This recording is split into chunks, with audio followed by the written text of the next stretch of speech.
ఓం శ్రీ సాయిరామ్. భగవాన్ శ్రీ సత్యసాయిబాబా వారి యొక్క దివ్య శ్రీచరణాలకు మన ఏఎస్పి తరఫున హృదయపూర్వక నమస్సుమాంజల్లు. అహం సత్యబోధక చెన్నై దివ్య జ్ఞాన యజ్ఞము. ఈ దివ్య జ్ఞాన యజ్ఞ సుదీర్ఘ రసార్థులైన మా ప్రియతమ ఆప్తులు, ఆత్మీయులు, గురువులు శ్రీ ఎం లక్ష్మీనారాయణ గారికి, వారి ధర్మపత్ని శ్రీమతి ఎం వరలక్ష్మి గారికి మా యూనిట్ తరఫున కార్యక్రమం ప్రారంభంలో హృదయపూర్వక నమస్సుమాంజల్లు సమర్పిస్తున్నాం. శ్రీ సత్యసాయి దివ్య ఆశీస్సులతో శ్రీ సత్యసాయి దైనందిన ఆధ్యాత్మిక వేదికగా రూపుదిద్దుకున్నటువంటి ఏఎస్పి ఇప్పటికీ 5.5 సంవత్సరాల నుంచి ఆధ్యాత్మిక ప్రసంగాలని కొనసాగిస్తోంది. ఇది ఒక రకంగా మా అందరికీ కూడా ఒక గర్వకారణంగా ఉన్నది. ఈ వేదికపై ఎంతో మంది మహనీయులు, కమనీయులు, రమణీయులు అయినటువంటి వారు ప్రసంగించినటువంటి నేపథ్యం ఉన్నది. అలాంటి నేపథ్యం కలిగినటువంటి సత్యసాయి దైనందిన ఆధ్యాత్మిక ధారావాహిక కార్యక్రమంలో నేటి విశిష్ట వక్త శ్రీ రాచకొండ వెంకట కనకదుర్గా ప్రసాద్ గారికి మా స్వామి యొక్క దివ్యాశీస్సులతో, మా అధినేత దంపతుల యొక్క శుభాకాంక్షలతో, మా ఆత్మీయ సోదర సోదరి మన తరఫున హృదయపూర్వకమైనటువంటి స్వాగతం, సుస్వాగతం. మీ యొక్క ఆధ్యాత్మిక ప్రసంగానికి ఎదురు చూస్తున్నటువంటి నేపథ్యం మాది సార్. ఈ నేపథ్యంలో ఈరోజు మీకు ఏఎస్బి యొక్క పెన్ పిక్చర్, దీని యొక్క దైనందిన ఆధ్యాత్మిక కార్యక్రమాల వివరణ సూక్ష్మంగా మీ ముందు ఉంచాలని మీ పరిచయానికి ముందు జస్ట్ 4 వాక్యాల్లో ఏఎస్బి ఒక పెన్ పిక్చర్ మీ యొక్క కళలో ఎదుటి పెడదామని మా యొక్క ఉద్దేశం. దాన్ని సవినయంగా మీ ముందు ఉంచుతున్నాం సార్. ఏఎస్బిలో ప్రతి సోమవారం శ్రీ రుద్ర ప్రశ్న ధారావాహిక భాష్య ప్రవచనం జరుగుతుంది సార్. దీన్ని శ్రీమాన్ డాక్టర్ డిఎస్ శాస్త్రి గారు, సాయిరాం పుట్టపర్తి వారు నిర్వహిస్తున్నారు. ఇది అందరికీ ఆహ్లాదకరమైనటువంటి, విజ్ఞానదాయకమైనటువంటి, ఆధ్యాత్మికపరమైనటువంటి కార్యక్రమం. దీనికి అందరూ కూడా స్వాగతిస్తున్నాం అందరికీ ఈ కార్యక్రమానికి.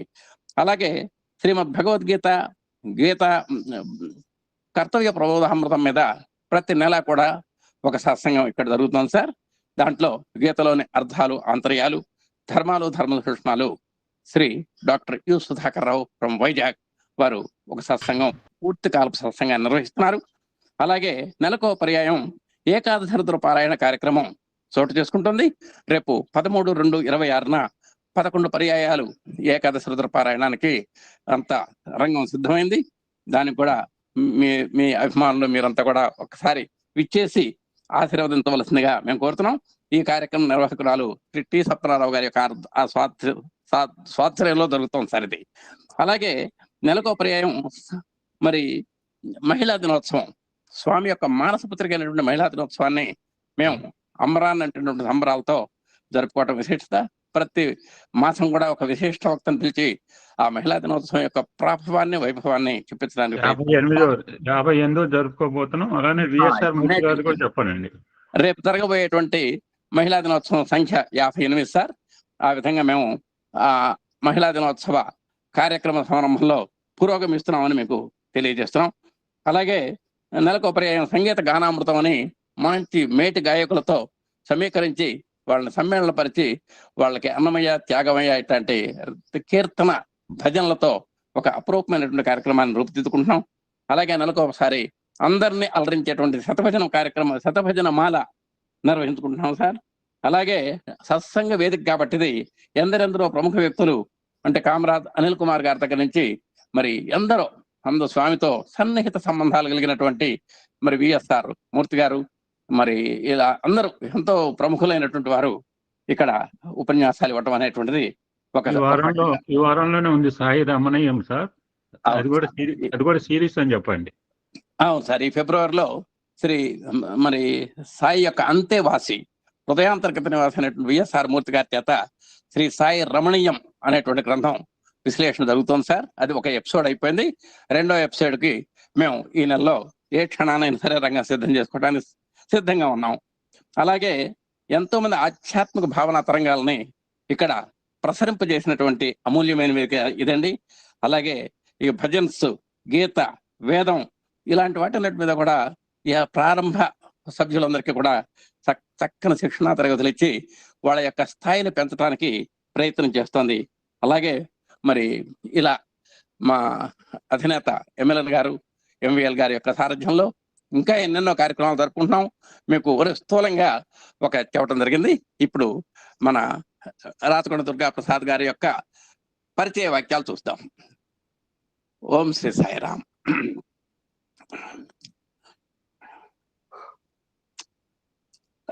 నేటి మేటి విశిష్ట వక్త ఏఎస్పిలో శ్రీ రాచకొండ వెంకట కనకదుర్గా ప్రసాద్ గారు. వీరి యొక్క నివాసం విజయనగరం జిల్లా.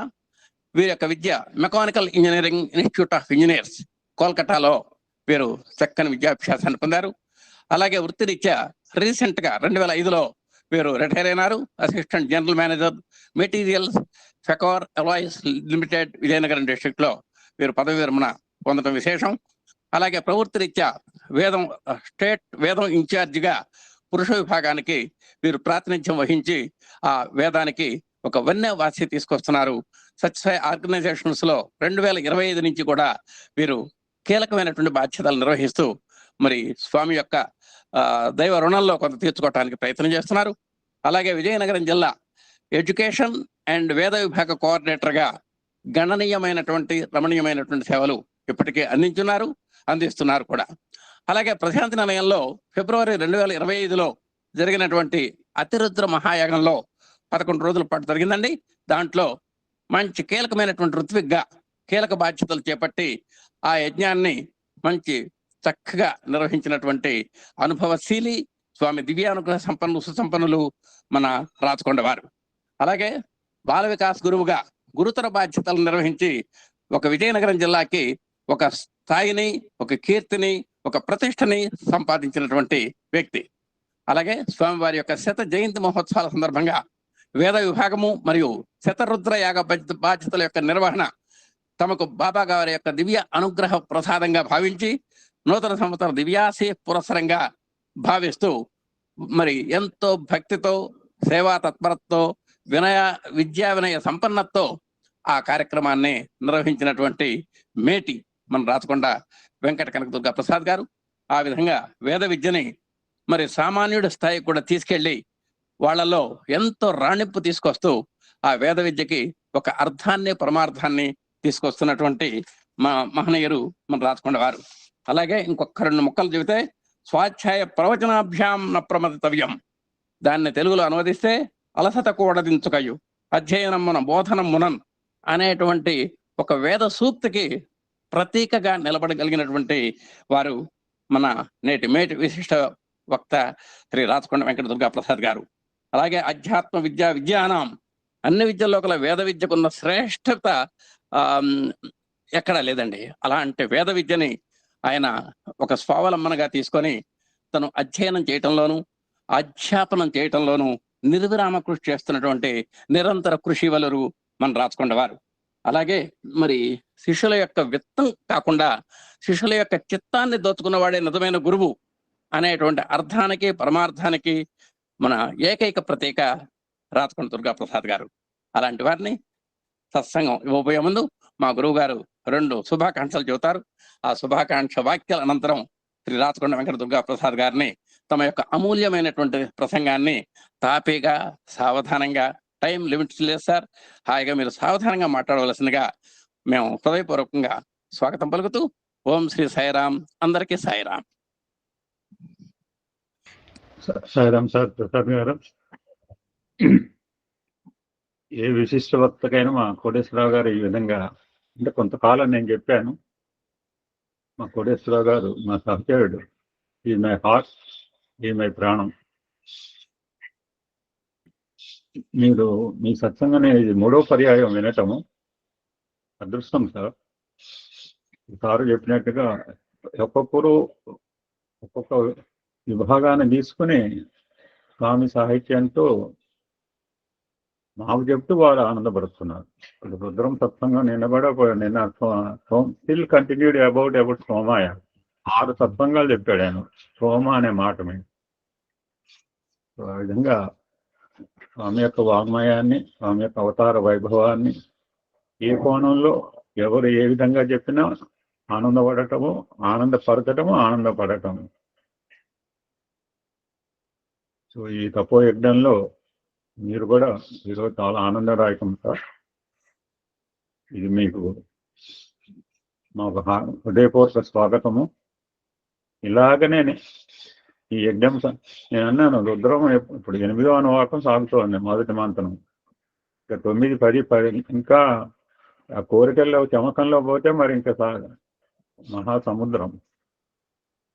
భగవద్గీత కూడా నేను అదే చెప్పాను సార్కి, సుధాకర్ గారికి. నో టైం బాగుంది, పరిగెత్తడం లేదు, వేగం లేదు. స్వామి చెప్పిన స్వామి విద్యా విధానం ఏంటంటే తక్కువైనా ఎక్కువ నేర్చుకో. బయట విద్యా విధానం ఏంటంటే ఎక్కువ తక్కువ నేర్చుకోవడం. It simple difference between Swami education. Swami చెప్తాడు తక్కువైనా సరే నువ్వు ఎక్కువగా నేర్చుకో. దట్స్ ఆయన సోమ అనే మంత్రానికి నేను 7 సత్సంగాలు నాట్ అబ్జెక్ట్ అడిగాను. నేను అనొచ్చు సార్ మీరు నెక్స్ట్ మంత్రం పోను అంటే ఆయన వెళ్ళిపోతాడు. కానీ ఒక్కొక్క రోజు ఒక్కొక్క విధంగా చెప్తున్న ఆ యొక్క ఆధ్యాత్మిక జ్ఞానాన్ని అందిస్తున్నాడు. ఆధ్యాత్మిక నేను మొన్న కూడా విఎస్ఆర్ మూర్తి గారు 2 రోజుల క్రితం అదే చెప్పాడు. Prime duty. మనందరం కూడా పెద్దవాళ్ళం, ఎన్ని సంవత్సరాలు బట్టి స్వామిని ఆస్వాదించాము, ఆనందించాము. దాన్ని మనం పరంపరగా కాబోయే తరాల్లో ఖచ్చితంగా ఇవ్వాలి.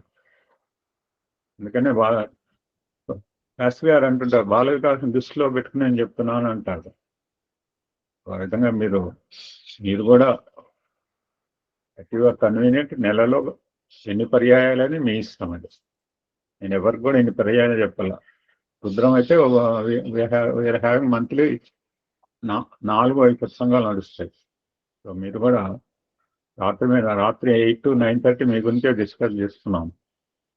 సో అటువంటి వేదం విద్యల్లో కల్లా పరమ ఉత్కృష్టమైన విద్య అది, ఆధ్యాత్మిక విద్య. దాన్ని మీరు చేతిలో మీకు ఆయుధంగా ఉంది కనుక ఆ జ్ఞానాన్ని అందరికి కూడా అందించాలని నా హృదయపూర్వక ఆహ్వానం sir. Thank you sir so much. Thank you so much Durgaprasada Rao గారు.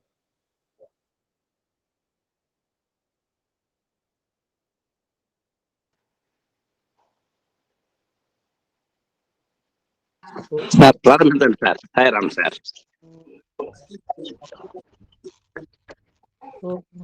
గణానాం త్వా గణపతిగం హవామహే కవిం కవీనాముపమశ్రవస్తమం జ్యేష్ఠరాజం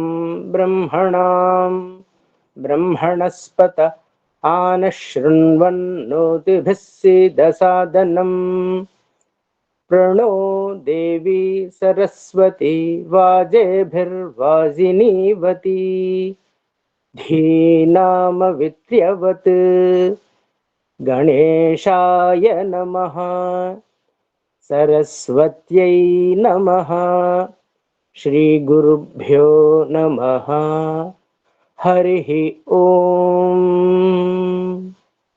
ओम शांति शांति शांति। अखंडमंडलाकारं व्याप्तं येन चराचरं तत्पदं दर्शितं येन तस्मै श्री गुरवे नमः।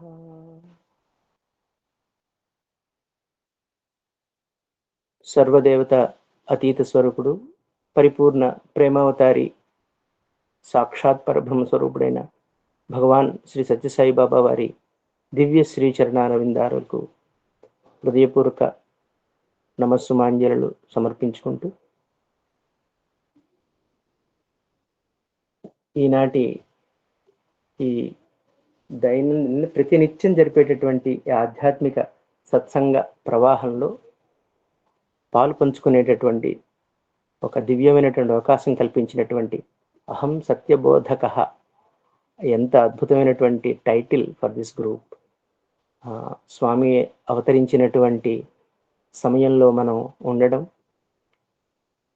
ఆయన ఇచ్చినటువంటి my life is my message అనేటటువంటి దాని మీద ఇప్పుడు కోటేశ్వరరావు గారు, సోదరులు లక్ష్మీనారాయణ గారు చెప్తూ ఉంటే it was goose bumps you know.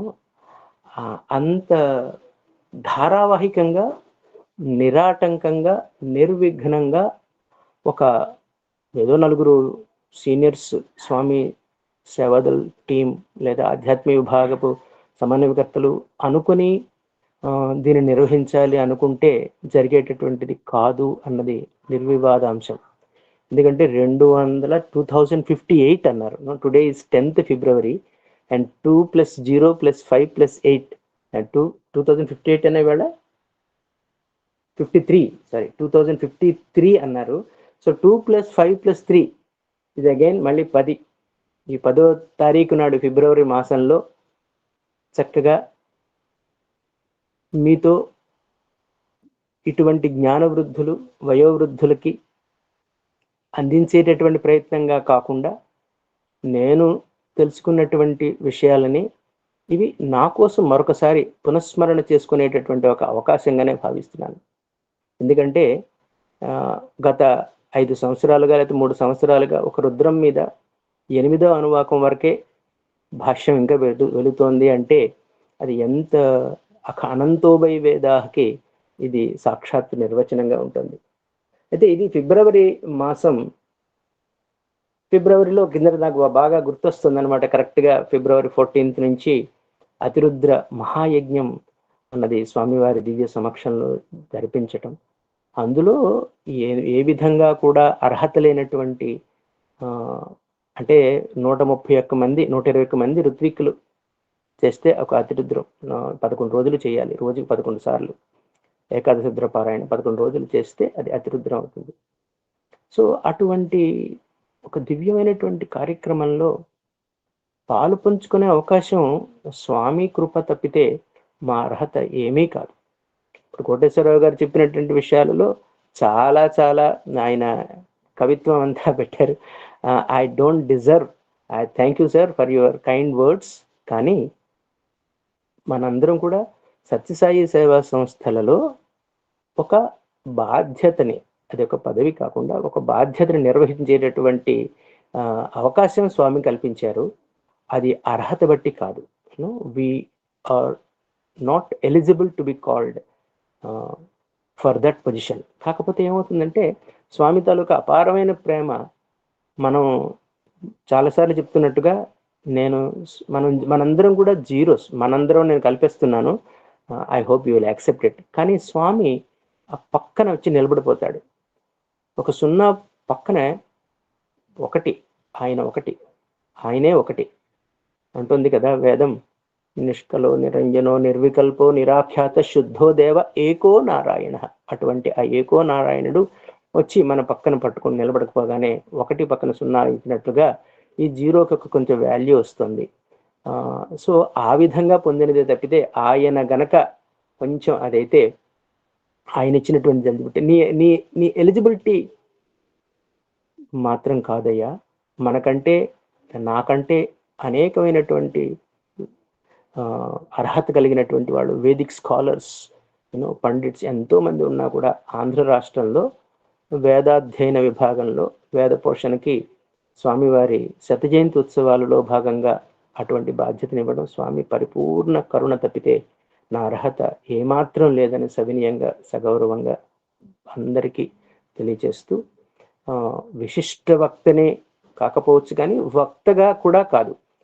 అంటే నాకు తెలిసినటువంటి, నేను ఆలోచించినటువంటి నా చిన్ని ఆలోచన పరిధిలో నేను కొంచెం గ్రహించినటువంటి విషయాల్ని మరొకసారి పునశ్చరణ చేసుకుంటున్నానని మరోసారి వివరణ చేస్తూ, భద్రం కర్ణేభిశృణుయామ దేవాః భద్రం పశ్యే మాక్షభిర్యజత్రాః స్థిరైరంగైస్తుష్టువాగుంసస్తనూభిః వ్యశేమ దేవహితం యదాయుః స్వస్తి న ఇంద్రో వృద్ధశ్రవాః స్వస్తి నః పూషా విశ్వవేదాః స్వస్తి నస్తార్క్ష్యో అరిష్టనేమిః స్వస్తి నో బృహస్పతిర్దధాతు.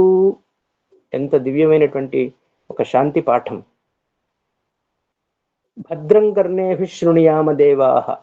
స్వామి, నా చెవులలో ఎప్పుడు కూడా చక్కనైనటువంటి మంచి విషయాలను మాత్రమే వినేటట్టుగా అనుగ్రహించవయ్యా. భద్రం పశ్యే మాక్షభిర్యజత్రాః. పశ్యే చూడడం ఏమిటి, నా కళ్ళు ఎప్పుడు కూడా ఒక దివ్యమైనటువంటి ఉదాత్తమైనటువంటి రూపాలని, మనకి స్వామి పిలుస్తారు కదా ప్రేమాత్మ స్వరూపులారా, ఆయన చూసేటువంటి లెన్స్ లో మనం నల్లగా ఉన్నామా తెల్లగా ఉన్నామా, విద్యాధికులమా విద్యాహీనులమా, ధనికులమా పేదవాళ్ళమా అనేటటువంటి ఈ కళ్ళు మనం చూసేటటువంటి దృష్టి అటువంటిది. కానీ స్వామి దృష్టి ఒక విశాలమైనటువంటిది. ఏం చేస్తారు, అందుకనే మనలో ఆయన చూస్తుంది ఏంటంటే దివ్య ఆత్మ స్వరూపులారా అంటారు కదా. అలాగా అటువంటి దాంట్లో మనం ఏ శాతమైనా సరే ఆ స్వామి చరణాలు పట్టుకున్నందుకు భద్రం పశ్యేమాక్షభిర్య జత్రాహ, నానెప్పుడు కూడా మంచిని ఒక హంసక్షీరనాయంలాగా పాలలోని నీళ్లు కలిసి ఉంటే పాలను మాత్రమే గ్రహిస్తూ నీటిని విడిచిపెట్టేటట్టుగా మనం చుట్టూ ఉన్నటువంటి ఈ చూసేటటువంటి వస్తువులలో, చూసేటటువంటి విషయాల్లో మంచిని మాత్రమే గ్రహించేటటువంటి బుద్ధినిమ్మని, స్థిరై అంగై, చక్కనైనటువంటి తుష్టువాంసస్తనూభి, ఈ శరీరంలో అంగాలన్నీ కూడా చాలా స్థిరంగా ఉండాలి, అంటే దృఢంగా ఉండాలి, ఆరోగ్యంగా ఉండాలి. స్థిరైరంగై తుష్టువాగం సస్తనూభి ఎందుకోసమయ్యా అంటే యశేమ దేవహితం యద్ ఆయు ఉన్నంత వరకు కూడా భగవంతుడికి నచ్చినటువంటి భగవత్ ప్రీత్యర్థం చేసేటటువంటి పనులు చేయటానికి తప్పితే ఈ దృఢత్వం ఇంకొక దానికి కాదయ్యా అని అంటూ మనకి ఈ ప్రార్థన చేస్తూ ఉంటుంది. స్వస్తి న ఇంద్రో వృద్ధశ్రవా స్వస్తి న పూషా విశ్వవేదా, ఈ వీళ్ళందరి దేవతల్ని కూడా మనం ప్రార్థిస్తూ అటువంటి చిరాయుని ఆ బృహస్పతి చక్కనైనటువంటి తెలివితేటల్ని ఇవ్వాలని, మనకున్నటువంటివన్నీ కూడా అటువంటి దివ్య సంకల్పాలే. సమస్త లోకాహ సుఖినో భవంతు అనేటువంటి విశాలమైనటువంటి దృక్పథం మనకి ఈ వేదం అందిస్తూ ఉంటుంది. అయితే ఇప్పుడు ఇవాళ వేదం అనగానే వేదం అనగానే విభజనగా తయారవుతుంది. వేదాలు వాదాల పాలాయి అంటారు స్వామి. ఎందుకు ఇప్పుడు వేదం నేర్చుకునేటువంటి అవసరం ఏముంది? సరే, అది ఒక వర్గానికి సంబంధించింది కదా. అగ్రవర్ణాలు ఏదో బ్రాహ్మణులకు మాత్రమే ఈ చదివేటటువంటి అర్హత ఉంది, ఉపనయన సంస్కారం ఉండాలి, ఎవరికి పడితే వాళ్ళు వేదం చదవకూడదు. మరి ఇటువంటి అనేకమైనటువంటి అపోహలతో ఈ వేద విద్య, అఖండమైనటువంటి భారతీయ విజ్ఞాన పరంపర అంతా కూడా మనం చాలా మట్టుకు కోల్పోయాం. ఉన్నదానిలో ఒక శాతం కాదు కదా, ఒక సముద్రంలో ఒక బిందువు తుంపర ఎంత ఉంటుందో అది మాత్రమే ఉంది. సముద్రం అంత విజ్ఞానం మనకు పోయింది. ఆ తుంపరలోని విశ్లేషిస్తుంటేనే ఒళ్ళు గగుర్పడేటటువంటి విజ్ఞానం నిబిడీకృతుంది. మొత్తం అంతా ఉంటే మన తాలూకా విశ్వ విజ్ఞానం ఎంత ఉండేదో అన్నది ఆలోచిస్తూ ఉంటేనే వేస్తూ ఉంటుంది. సో అటువంటి వేదాన్ని రక్షించడమే, దాన్ని పోషించడమే, నరిషించేయటమే స్వామి తాలూకా ప్రధానమైనటువంటి అవతార లక్ష్యంగా చెప్తున్నాడు. వేదోద్ధరణ, విద్వత్ పోషణ, ధర్మస్థాపన, భక్త రక్షణగా. సో వేదోదఖిలం ధర్మ మూలం, ధర్మానికి మూలం ఏంటంటే వేదమే. ఈ వేదాన్ని రక్షించాలి అంటే, లేదా ధర్మాన్ని స్థాపించాలి అంటే ఈ వేదం మన రూట్స్ అయినటువంటి ఈ వేదానికి నీళ్లు పోయాలి. ఒక చెట్టుని మనం చక్కగా పరిరక్షించాలి అంటే మొదల్లో నీళ్లు పోయాలి, రెమ్మల మీద కొమ్మల మీద కాకుండా అనేటటువంటి విషయాన్ని స్వామి చెప్తూ, అందుచేత ఈ వేద విజ్ఞానాన్ని సంరక్షించడానికి కోసం మాత్రమే వచ్చాను అని తన అవతార లక్ష్యాలను ప్రకటిస్తూ వచ్చాడు. 1962 నవంబర్ 23 వేద పాఠశాలని పెట్టడం, అందులోంచి చక్కగా ఎలాంటి మహానుభావులు, అటువంటి వాళ్ళందరి చేత కూడా ఈ వేదం పట్ల మనకి ఒక ఉత్సాహాన్ని, ఒక విజ్ఞానాన్ని, ఒక ఆసక్తిని కల్పిస్తూ మనం సాయి మాట సాయి బాట అనేటటువంటి ఒక వేదిక సిస్టర్స్ సరస్వతి గారు గత 6 సంవత్సరాలు నిర్వహిస్తూ అందులో కూడా ఈ విషయాలని చర్చించుకునేటువంటి అవకాశాన్ని కల్పించారు. ఆ మాధ్యమంగానే స్వామి ఇందులోకి ప్రవేశం చేశారు.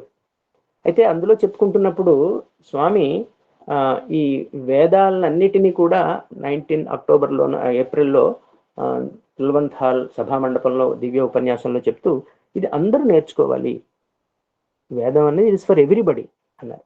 అయితే ఈ మాసం ప్రత్యేకంగా ఫిబ్రవరిలో మనం జాతీయ సైన్స్ దినోత్సవం జరుపుకుంటున్నాం. We are all celebrating national science day on February 28. So ఆ సందర్భంగా ఇంకా 18 రోజులు ఉన్నది.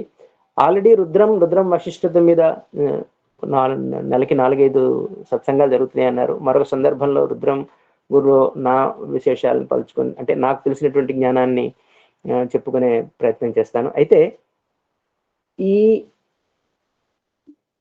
సైన్స్ ఇవాళ, ఒకప్పుడు మా ఒక తరంలో అయితే పెద్దవాళ్ళు ఏది చెప్తే అది వినేవాళ్ళం. అమ్మ పసుపు, మొహానికి పసుపు రాసుకుంటే రాసుకునేవాడు, బొట్టు పెట్టుకుంటే పెట్టుకునేవారు, గాజులు వేసుకునేవాళ్ళు చేతికి. ఇవాళ ఆ సంప్రదాయం అంతా కూడా మూఢనమ్మకాల కింద కొట్టి పారేస్తున్నారు. కానీ ప్రతి దాంట్లో కూడా ఒక శాస్త్రీయత ఉన్నది. ఆ సైన్స్ బిహైండ్ ది వేదాస్ ఎంతవరకు ఉన్నది అన్నది మనం ఈరోజు, అంటే నేషనల్ సైన్స్ డే కాబట్టి యువతకు కూడా ఈ విధంగా, అంటే మనం అందరం పెద్దవాళ్ళం, మనం ఈ ప్రశ్నలు వేసేటువంటి వాళ్ళకి ఇందులో ఉన్నటువంటి ఆ అంతరార్థాన్ని కొద్దిగా తిప్పే ప్రయత్నం చేద్దాం. వేదం అంటేనే ముందుగా మనకి అనేక సందేహాలను చెప్తాం కదా. అసలు ఆధునిక సమాజానికి ఇది ఎంతవరకు ప్రయోజనం అడిగాం. వేదం ఏమైనా తెలుసుకున్నారంటే, అసలు ఏంటి sir, what is the purpose of learning వేదం? It is only to chant mantras. అసలు there is no material gain. వేదం నేర్చుకున్నట్టు మెటీరియల్ గెయిన్ ఏం లేదు. అది ఇంకోటి, కొంతమంది ఏమంటారు, ఇది ఒక సాఫ్రాన్ ఎజెండా అయిపోయింది అంటున్నారు.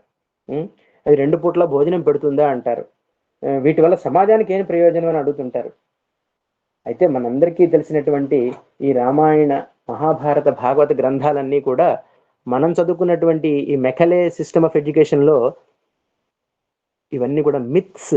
మిత్ అంటే లేదు, జరగలేదు, మైథాలజీ కింద తోసేశారు. దాంతో ఇవన్నీ కూడా మనం ఒక స్టోరీగానే, ఆ స్టోరీలు కూడా లాట్ ఆఫ్ కాంట్రవర్సీస్, అందులో ఉన్నటువంటి ఉదాత్తమైనటువంటి విజ్ఞానాన్ని గ్రహించకుండా ఇవన్నీ కూడా పుక్కిటి పురాణాలని మనల్ని వీటి మీద అవగాహన లేకుండా చేస్తున్నారు. It's a story. A story అయినా సరే మనం వాటిలో ఉండే శాస్త్రీయతని ఈరోజు కొద్దిగా అర్థం చేసుకునే ప్రయత్నం చేద్దాం. రామాయణంలో మనం పరిశీలిస్తే ఈ విశ్వంలోనే మొట్టమొదటి కావ్యం, మొట్టమొదటి ఆది కావ్యం అంటాం కదా, అది ఒక భారతదేశంలో ఒక మహర్షి ఇచ్చినటువంటి విజ్ఞానం. అందులో శ్రీరామ జననం అనేటువంటి బాలకాండలో చూస్తే, శ్రీరాముడు మనకి నెక్స్ట్ మంత్ ఉగాది జరగబోతున్న 19వ తారీఖు నాడు శ్రీరామ నవమి. ఆ నవమి అనేటటువంటి అతిథి, ఆ జాతకం, అప్పుడున్నటువంటి గ్రహ పరిస్థితులు ఇవన్నీ కూడా చక్రాలతో సహా ఇచ్చారండి. ఇప్పుడు త్రేతాయుగంలో అవతారమూర్తి అయినటువంటి శ్రీరామచంద్రుడి జననం ఒక కావ్యంలో రాస్తున్నప్పుడు, ఈ త్రేతాయుగం అంటే ఎప్పుడు? కలియుగం 4,32,000 సంవత్సరాలైతే, ద్వాపర యుగం దీనికి 2 రెట్లు అయితే, అంటే 8,64,000 సంవత్సరాలైతే, మరి త్రేతాయుగం దానికంటే, కలియుగం కంటే 3 రెట్లు అంటే 12,96,000 అయితే, అప్పటి నుంచి అది 12 లక్షలు, తర్వాత 8 లక్షలు, తర్వాత 4 లక్షలు, దాదాపు 25 లక్షలు ఆ సంవత్సరాల క్రిందట ఒక విజ్ఞానం ఉండేది. అంటే ఏంటి? గ్రహాల పరిస్థితిని మనం ఆ సమయంలో, ఒక శిశువు జన్మించేటటువంటి సమయంలో ఉండేటువంటి గ్రహ స్థితులను బట్టి ఆ శిశువు తాలూకా భవిష్యత్తుని చెప్పగలిగేటటువంటిది ఒక అఖండమైనటువంటి విజ్ఞానం. అది జ్యోతిష శాస్త్రం. అదొక పెద్ద శాస్త్రం. ఇవాళ జ్యోతిష్ శాస్త్రం అంటే ఎంతసేపు జాతకాలు, వివాహాలు జరపడానికి, మ్యాచ్ అవుతుందా లేదా అని చూడడానికి మాత్రమే పరిమితం అయిపోయినటువంటి, అంత అలా దిగజారిపోయింది జ్యోతిష్ శాస్త్రం. కానీ జ్యోతిష్ శాస్త్రం అంటే అది మనం దానికి ఇంగ్లీష్లో డెఫినేషన్ కూడా లేదండి. ఎందుకంటే ఆస్ట్రాలజీ అనేస్తారు, కానీ ఆస్ట్రాలజీ మాత్రమే కాదండి జ్యోతిష్ శాస్త్రం అంటే. దాంట్లో 3 భాగాలు ఉన్నాయండి వేదం చెప్తోంది. వేదాంగాల్లో జ్యోతిష్యం ఒకటి. అంటే సిద్ధాంత భాగం, జాతక భాగం, సంహిత భాగం, ఈ 3 కలిస్తే. ఇప్పుడు సిద్ధాంత భాగం అంటే ఏంటంటే ఇది ఆస్ట్రానమీ. అంటే ఏ గ్రహం ఎంత వేగంతో తిరుగుతోంది, దాని తాలూకా వ్యాసం ఎంత, ఏ కక్షలో తిరుగుతోంది, అది డీవియేట్ అయితే ఎంత డీవియేషన్ అవుతుంది, ఈ తోక చుక్కలు ఎలాగా తిరిగి ఎన్ని సంవత్సరాల్లో తిరిగి వస్తుంది, ఇలాగా గణిత భాగం అంతా కూడా దీంట్లో కాన్సన్ట్రేట్ చేసినటువంటి శాస్త్రమే సిద్ధాంత భాగం జ్యోతిష్ శాస్త్రంలో. రెండవది జాతక భాగం. అంటే ఆ గ్రహాలను ఉపయోగించి ఫలితాలను ఊహించి చెప్పేటటువంటి ఒక టెక్నాలజీ, ఒక సైన్స్. ఇది మూడవదండి, ఇది సంహిత భాగం. దీనికి గ్రహాలతో ప్రమేయం లేదు. ప్రమేయం లేకుండా చెప్పేటటువంటిది. అంటే ఒక వ్యవసాయదారుడు ఉన్నాడు, ఎక్కడ దగ్గరలో నీళ్ల కాలువలు కానీ నీళ్ళకి నదులు కానీ ఏమి లేవు, భూమి ఉంది. భూమి లోపల ఎంత ఎంత లోపల నీరుంది, ఎక్కడ నేను వెయ్యాలి, వీటి గ్రహంతో ప్రమేయం లేదు. ఈ విధంగా వాల్మీకి రామాయణంలో జ్యోతిష శాస్త్రానికి సంబంధించినటువంటివి 400కి పైగా శ్లోకాలు ఉన్నాయండి. 400 పైన. అసలు రాముడు కథ చెప్తున్నాడా, జ్యోతిష శాస్త్రాన్ని మనం తెలియజేస్తున్నాడు అనేటువంటి కలుగుతుంది అనమాట. అలాగే మనకి సీతాపహరణం, సీతను రావణాసుడు ఎత్తుకెళ్ళిపోతుంటాడు, జటాయు వస్తుంది. జటాయువు తనని రక్షించడానికి ప్రయత్నం భాగంలో 2 చేతులు అంటే రెక్కలు 2 కట్ చేసి కింద పడిపోయి రక్తం కారుతున్న సమయంలో శ్రీరామచంద్రుడు లక్ష్మణుడితో సమేతుడిగా వచ్చి ఆ జటాయువుని చూస్తే, ఆ జటాయు ఆఖరి క్షణంలో మాట్లాడిన మాటలు ఏమంటంటేనే, again it talks about this జ్యోతిష శాస్త్ర. ఏముంటుందంటే, నాయన రావణాసురుడు సీతాపహరణం చేసేటటువంటి సమయం, ఆ ముహూర్తం ఎలాంటిదంటే, యజమానికి ఆ సమయంలో ఏదైనా వస్తువుని గనక కోల్పోతే, ఎవరైనా తీసుకుని వెళ్ళిపోతే తిరిగి యజమానికి పొందేటటువంటి ముహూర్తం అంటండి అది. చూడండి, మనం ఊరికనే శ్లోకాలు చదువుతున్నాం కానీ, అయితే అందులో ఏముంటుంది, పోగొట్టుకున్న యజమానికి తిరిగి పొందేటటువంటి సమయం కాబట్టి నువ్వేమి చింతించకయ్యా రామా, నీ భార్య నీకు తప్పకుండా లభిస్తుంది అంటాడు. అంటే కాలం యొక్క ప్రభావాన్ని చెప్పేటువంటి ఒక విజ్ఞానం వాటిల్లో ఉన్నది అని మనం గమనించాలి. అలా కాదు, యుద్ధకాండలోకి వస్తే ఆ పాల్గొన శుద్ధ దశమి నాడు రాముడు సేతును నిర్మించడం ప్రారంభించారు. లంకానగర ప్రవేశం చేసేశారు చతుర్దశి నాటికి. రామసేతు నిర్మాణం పూర్తి అయిపోయిందండి. ఎంత అంటే 100 యోజన విస్తీర్ణం, 100 యోజనాల విస్తీర్ణం. మామూలుగా ఏదో ఒక స్కూటర్ వెళ్ళేటటువంటి పొలం గట్టులాగా కాలువ గట్టులాగా కాకుండా 10 యోజనాలు వెడల్పు చేశారండి. ఒక యోజనం అంటేనే దాదాపు 8 మైళ్ళు, అంటే 10 నుంచి 13 కిలోమీటర్ల మధ్యలో వస్తుంది. అలాంటిది 10 యోజనాలు వెడల్పు. 10 యోజనాలు వెడల్పు ఉన్నటువంటి ఒక బ్రిడ్జిని ఎక్కడ కట్టారు? ఒక ఘోరమైనటువంటి సముద్రం మధ్యలో. ఎన్నాళ్లలో? 5 రోజుల్లో కట్టేశారండి. దశమి నుంచి మొదలు పెట్టారు, చతుర్దశి నాటికి అయిపోయి లంకా ప్రవేశం అయిపోయింది. ఇవాళ ఆధునిక దేశమైనటువంటి జపాన్ గత 7 సంవత్సరాలుగా కుస్తీలు పడుతుంది సముద్రం అడుగున ఒక టన్నెల్ టోక్యో వరకు వెళ్ళడానికి. Japan is such an advanced country as far as science and technology is concern. మనకి ఇప్పుడు ఉన్నటువంటి దేశాలలో అక్కడ మరి ఇలా కరప్షన్ గట్రా ఏం లేదే, మరి వాళ్ళు ఎందుకు అలాగవుతున్నారు? మా మధ్యనే నాసా వాళ్ళు ఇప్పుడు ఇలాగ మనం చెప్తే దాని మీద పెద్ద గొడవ అయింది కదా, రామసేతు అన్నది లేదు, ఇది దేవతలు ఎవరో కట్టింది, లేకపోతే ఆల్రెడీ న్యాచురల్ గా వచ్చినది అనేటువంటి ఒక పెద్ద వివాదం కూడా జరిగింది. బట్ నాసా వారి వెబ్సైట్లో southern tip of India and Sri Lanka man made bridge అని వాళ్ళు కన్ఫర్మ్ చేశారండి. నాసా వాళ్ళు కన్ఫర్మ్ చేశారు. ఎప్పుడైనా ఒక పాశ్చాత్య శాస్త్రవేత్త చెప్తే మనం తప్పకుండా దాన్ని స్వీకరిస్తాం, మన వాళ్ళు చెప్తే అది మనకి చులకన. పెరడు చెట్టు ఇంటికి వైద్యం పనికి రాదంటారు. ఎప్పుడు 17 లక్షల కిందట అని వాళ్ళు దానికి టైం కూడా చెప్తారు. 17.5 lakhs before this is a human made bridge. అంటే ఒక మానవ నిర్మితమైనది. అంటే భారతదేశంలో 17 లక్షల పూర్వమే మానవులు ఆ కాలంలో సంచరించారు అన్నటువంటి కూడా మనకి చెప్తుంది. మనం చదువుకున్న దాని చదువుల్లో ఏం చెప్తున్నారు? 10,000 సంవత్సరాల క్రితం మాత్రమే హ్యూమన్ ఎగ్జిస్టెన్స్ ఉన్నది ఈ ప్లానెట్ మీద అన్నారు. ఇంతేకాదు, ఆ యుద్ధకాండలో వివరిస్తారు వాల్మీకి మహర్షి. ఆ సాయంత్రం వీళ్ళందరూ వెళ్ళిపోయిన తర్వాత శ్రీరాముడు లక్ష్మణుడు ఇద్దరు కలిసి ఆ సాయంత్రం పూట అలాగ లోపలికి తిరుగుతూ వెళ్తూ అస్తమించేటటువంటి సూర్యుడిని చూస్తారు. చూసి, లక్ష్మణ చూసావా, ఆ సూర్యుడిలో మచ్చలు కనబడుతున్నాయా నీకు అని అడుగుతాడు. సన్ స్పాట్ అన్నది ఇవాళ ఒక లేటెస్ట్ టెక్నాలజీ. ఆ సూర్యుడి నుంచి ఆ సూర్యుడిలో ఉన్నటువంటి మచ్చల గురించి రామాయణంలో మాట్లాడతాడండి. ఏమిటి దీని ప్రతీక అంటే, రాబోయేటటువంటి ఒక ఘోరమైనటువంటి యుద్ధానికి సూచన. అంటే ఆ కాంబినేషన్, ఎప్పుడైతే సూర్యుడిలో మచ్చలు ఉంటాయో అప్పుడు ఒక భయంకరమైనటువంటి యుద్ధం జరగబోతోంది అన్నది సూచనయ్యా అంటాడు. అంతేకాదు, మనకి ఆ యుద్ధంలో లక్ష్మణుడు మూర్ఛ తిరిగి పడిపోతే సంజీవిని అనేటువంటి, అంటే హెర్బల్ టెక్నాలజీ, ఆయుర్వేదం, సంజీవని అనేటువంటి పర్వతంలో, అంటే చనిపోయినటువంటి వ్యక్తులు కూడా బతికిపోయారు ఆ గాలి తగిలి. మరి రావణాసురుడి వాళ్ళ తాలూకా సైన్యం కూడా లేచిపోవాలి కదా. వాడు బుద్ధి ఏం చేసిందంటే, ఆ రావణాసురుడు చచ్చిపోయిన వాడు ఎంతమంది చచ్చిపోయారో తెలియకూడదని చచ్చిపోయిన వాడిని చచ్చిపోయినట్టుగానే సముద్రంలో విసిరిమన్నాడు. అందుచేత ఈ యుద్ధంలో వీళ్ళందరూ ఎవరెవరైతే వానరులు చనిపోయారో వాళ్ళందరూ కూడా ఆ మూలిక ప్రభావం వల్ల తిరిగి లేచి కూర్చున్నారు. అటువంటి హెర్బల్ సైన్స్, అది ఇప్పుడు స్టోరీయా పక్కన పెట్టండి, పెడితే అంటే పక్షి మాట్లాడుతుందా, జటాయు మాట్లాడగలదని కాకపోతే ఒక విజ్ఞానం, ఆ సమయంలో పోగొట్టుకున్నటువంటి వస్తువు తిరిగి పొందుతాము అనేటువంటి ఒక విజ్ఞానము. అలాగే ప్లానెటరీ అంటే సూర్యుడి మీద ఉండేటటువంటి ఆ మచ్చలు బట్టి జరగబోయేటటువంటి దాన్ని ఊహించటం.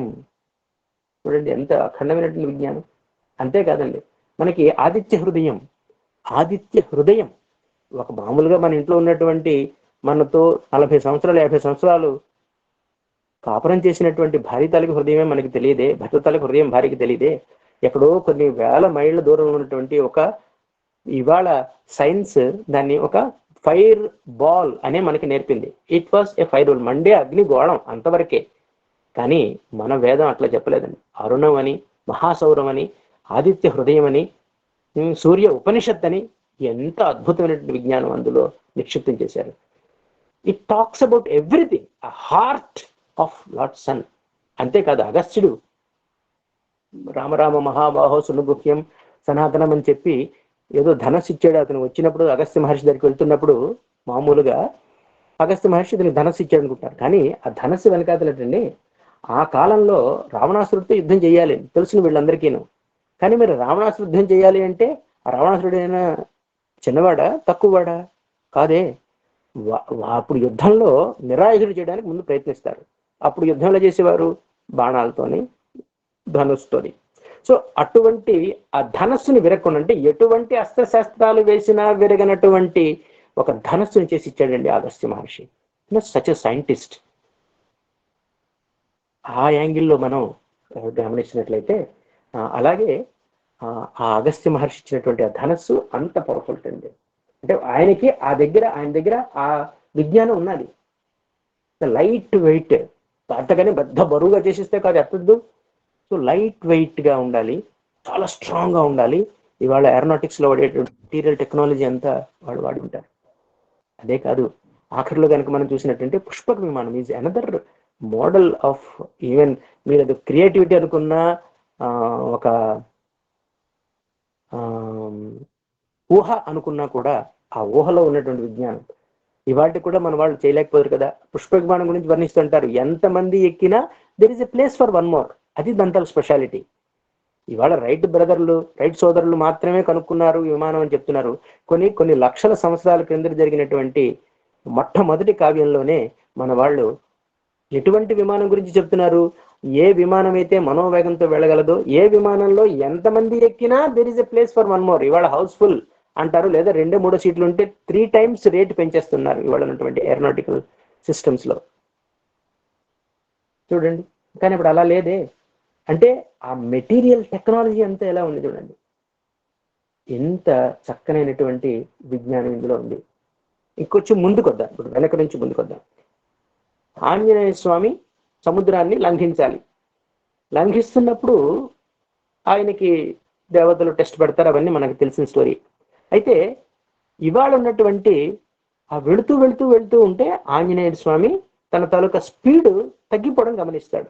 ఏంటిది, చుట్టూ చూస్తాడు, చుట్టూ పరికిస్తే ఎక్కడ కూడా ఏ వాంతరం లేదు. నన్ను ఎవరో పట్టి లాగుతున్నారే, I'm under control of somebody. నేను ఇంత గాలిలో వెళుతూ ఉంటే నన్ను ఎవరు పట్టుకుని లాగుతున్నారు అని కిందకి పరికించి చూస్తే ఆ సముద్రంలో తిన నీడను బట్టి ఆ నీడను పట్టుకొని లోపలికి లాగుతుంది, కంట్రోల్ చేస్తుంది.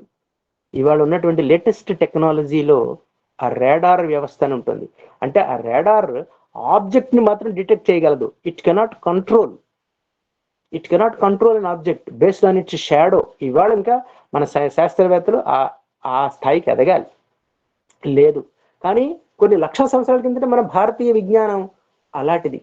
అంటే ఒక వస్తువు తాలూకు గాలిలో ఎగురుతున్నటువంటి ఒక వస్తువు తాలూకా నీడను పట్టుకొని దాన్ని కంట్రోల్ చేసేటువంటి ఒక technology was there. It was thought over by our people. చూడండి ఎంత అద్భుతంగా ఉంటుందో ఆ విషయం అన్నట్టు. అంటే ఆ యాంగిల్లో కనుక మనం చూసినట్లయితే ఇంకా న్యూమరాలజీ గురించి చూద్దామండి. న్యూమరాలజీ, ఈ సుషేనుడు అనేటటువంటి వీడు మనల్ని పంపిస్తారు మనకి. ఆ వీళ్ళందరూ ఎప్పుడైతే బ్రిడ్జి కట్టుకొని అక్కడికి వెళ్ళిపోతారో, వచ్చే ముందు రావణాసురుడు 2 స్టాటిస్టిషియన్ని పంపిస్తారు రాముడి దగ్గరికి. ఒరే, వచ్చినటువంటి శత్రు సైన్యం ఎంతమందో చూడు, ఎంతమందో ఒకసారి చూసి నాకు చెప్పబోయ్ అని పంపిస్తారు. వాళ్ళెవరు? ఆ సుషేనుడు మనకి వాళ్ళకి మూలికా వైద్యం ఇచ్చినటువంటి వాడు. అలా కాకుండా 2 స్టాటిస్టిషియన్ని పంపిస్తారు. ఆ స్టాటిస్టిషియన్స్ వీళ్ళ దగ్గరికి వస్తారు. మారు వేషాల్లో రాగానే వీళ్ళు పట్టుకొని చావు చెదగొడతారు. చావు చెదగొట్టి ఏమిట్రా, ఎందుకు వచ్చారా మీరు అని అడిగితే, అయ్యా మమ్మల్ని రావణాసురుడు పంపించాడు, సుకుడు శారణుడు. ఎందుకు వచ్చారా మీరు అంటే, రావణాసురుడు పంపించాడు, ఎంత సైన్యం మీరు వచ్చారో తెలుసుకొని కనుక్కొని రమ్మన్నాడు అని చెప్తాడు. ఆ సుకుడు, అయ్యో దానికోసం ఎందుకు మారు వేషాలు వేయటం, మమ్మల్ని అడిగితే మేమే ఇచ్చేవాళ్ళం కదా అని చెప్పి, ఇదిగో చూడు ఇచ్చేయండి బై మన తాలూకా స్టాటిస్టిక్స్ అంతా కూడా అని చెప్తే, ఆ వివరాలన్నీ తీసుకుని వెళ్తాడండి. తీసుకుని వెళ్ళి రావణాసురుడు ఆ పైకెక్కి తన గృహంలో పై అంతస్తులోంచి చూస్తాడు. చూస్తే కనుచూపు మేరంతా ఈ వానరులే కనబడతారు. ఈ లోపల పంపించినటువంటి శుకుడు వస్తాడు ఇన్ఫర్మేషన్ తీసుకొని. ఆ ఇన్ఫర్మేషన్ తీసుకొచ్చి శుకుడు రావణాసురుడితో చెప్తుంటాడు, అయ్యా నీకు తెలియదని కాదు, నువ్వు సర్వము తెలిసిన వాడివే, నీకు ఉన్నటువంటి జ్ఞానం అపారం, అయితే నీకు సంఖ్యాశాస్త్రం గురించి చెప్పాలి అని మొదలు పెడతాడండి. మొదలుపెట్టి మనకి ఇవాళ ఉన్నటువంటి లేటెస్ట్ కంప్యూటర్స్లో ఎంతవరకు మనం లెక్క పెట్టగలం అంటే 23 సున్నాల వరకు మనం లెక్క పెట్టగలం. 23 zeros after 1 మనకి కంప్యూటర్ ఇస్తుంది. అది దాటింది అనుకోండి, అది ఎర్రర్ అని చూపించేస్తుంది ఇవాళ ఉన్నటువంటి సిస్టంలో. కానీ ఆ సుషుడు చెప్తాడు లెక్కలు, 65 సున్నాలు, ఒకటి తర్వాత 65 సున్నాలు పెట్టి దాని సంఖ్యను చెప్తాడండి. ఎంత అద్భుతమైనటువంటి సంఖ్య అంటే మ్యాథమెటికల్ నాలెడ్జ్. మనకి మామూలుగా మిలియను, బిలియను, ట్రిలియను అంటే ఒకటి పక్కన 6 సున్నాలు పెడితే మిలియను, మరొక 3 సున్నాలు పెడితే బిలియను, మరో 3 సున్నాలు పెడితే ట్రిలియను, అంటే 12 సున్నాలు పెడితే ట్రిలియను, మరో 3 సున్నాలు 15 సున్నాలు పెడితే గిలియను, మరో 3 చేస్తే పిలియను. ఇలా ఇంతవరకే తెలుసునండి. కానీ 65 సున్నాలు పెట్టి దాని సంఖ్య కూడా చెప్తాడు. 65 సున్నాలు పెట్టినటువంటి సంఖ్య మహౌఘము అంటారు అన్నాడు. ఈ మహౌఘము కొన్ని మహౌఘాల సైన్యం వచ్చింది అని చెప్తాడు. 425 సున్నాలు పెట్టి ఆ సంఖ్య చెప్పిందండి వేదం. ఇది మన వేదాల్లో ఉన్నటువంటి ఒక ఇతిహాసంలో ఉన్నటువంటి నిక్షిప్తం చేసినటువంటి ఒక విజ్ఞానం. మనం ఆ యాంగిల్లో కనుక చూడగలిసినట్లయితే ఇవాళ లేటెస్ట్ టెక్నాలజీ ఏంటండి? Artificial intelligence. వీటి గురించి ఏమైనా మాట్లాడిందా మన వేదం ఆర్టిఫిషియల్ ఇంటెలిజెన్స్ గురించి అని అడిగినట్టు చూసినట్లయితే భర్తృహరి, మనందరికీ భర్తృహరి సుభాషితాలుగా మాత్రమే తెలుసును. కానీ భర్తృహరి రాసినటువంటి ఒక అద్భుతమైనటువంటి వ్యాకరణ శాస్త్రవేత్త అండి భర్తృహరి. అంటే పాణిని, పతంజలి మహర్షుల స్థాయిలో ఉండేటటువంటి ఒక మహానుభావుడు. ఈయన అంటే ఇది ఎప్పుడు వాడు 2000 సంవత్సరాల కిందటి వాడు, ఉజ్జయిని కేంద్రంగా ఉన్నటువంటి వాడు. ఆయన ఆ రోజు రాసినటువంటి ఆ వాక్పదీయం ఇవాళ ఆర్టిఫిషియల్ ఇంటెలిజెన్స్కి మూలం అండి.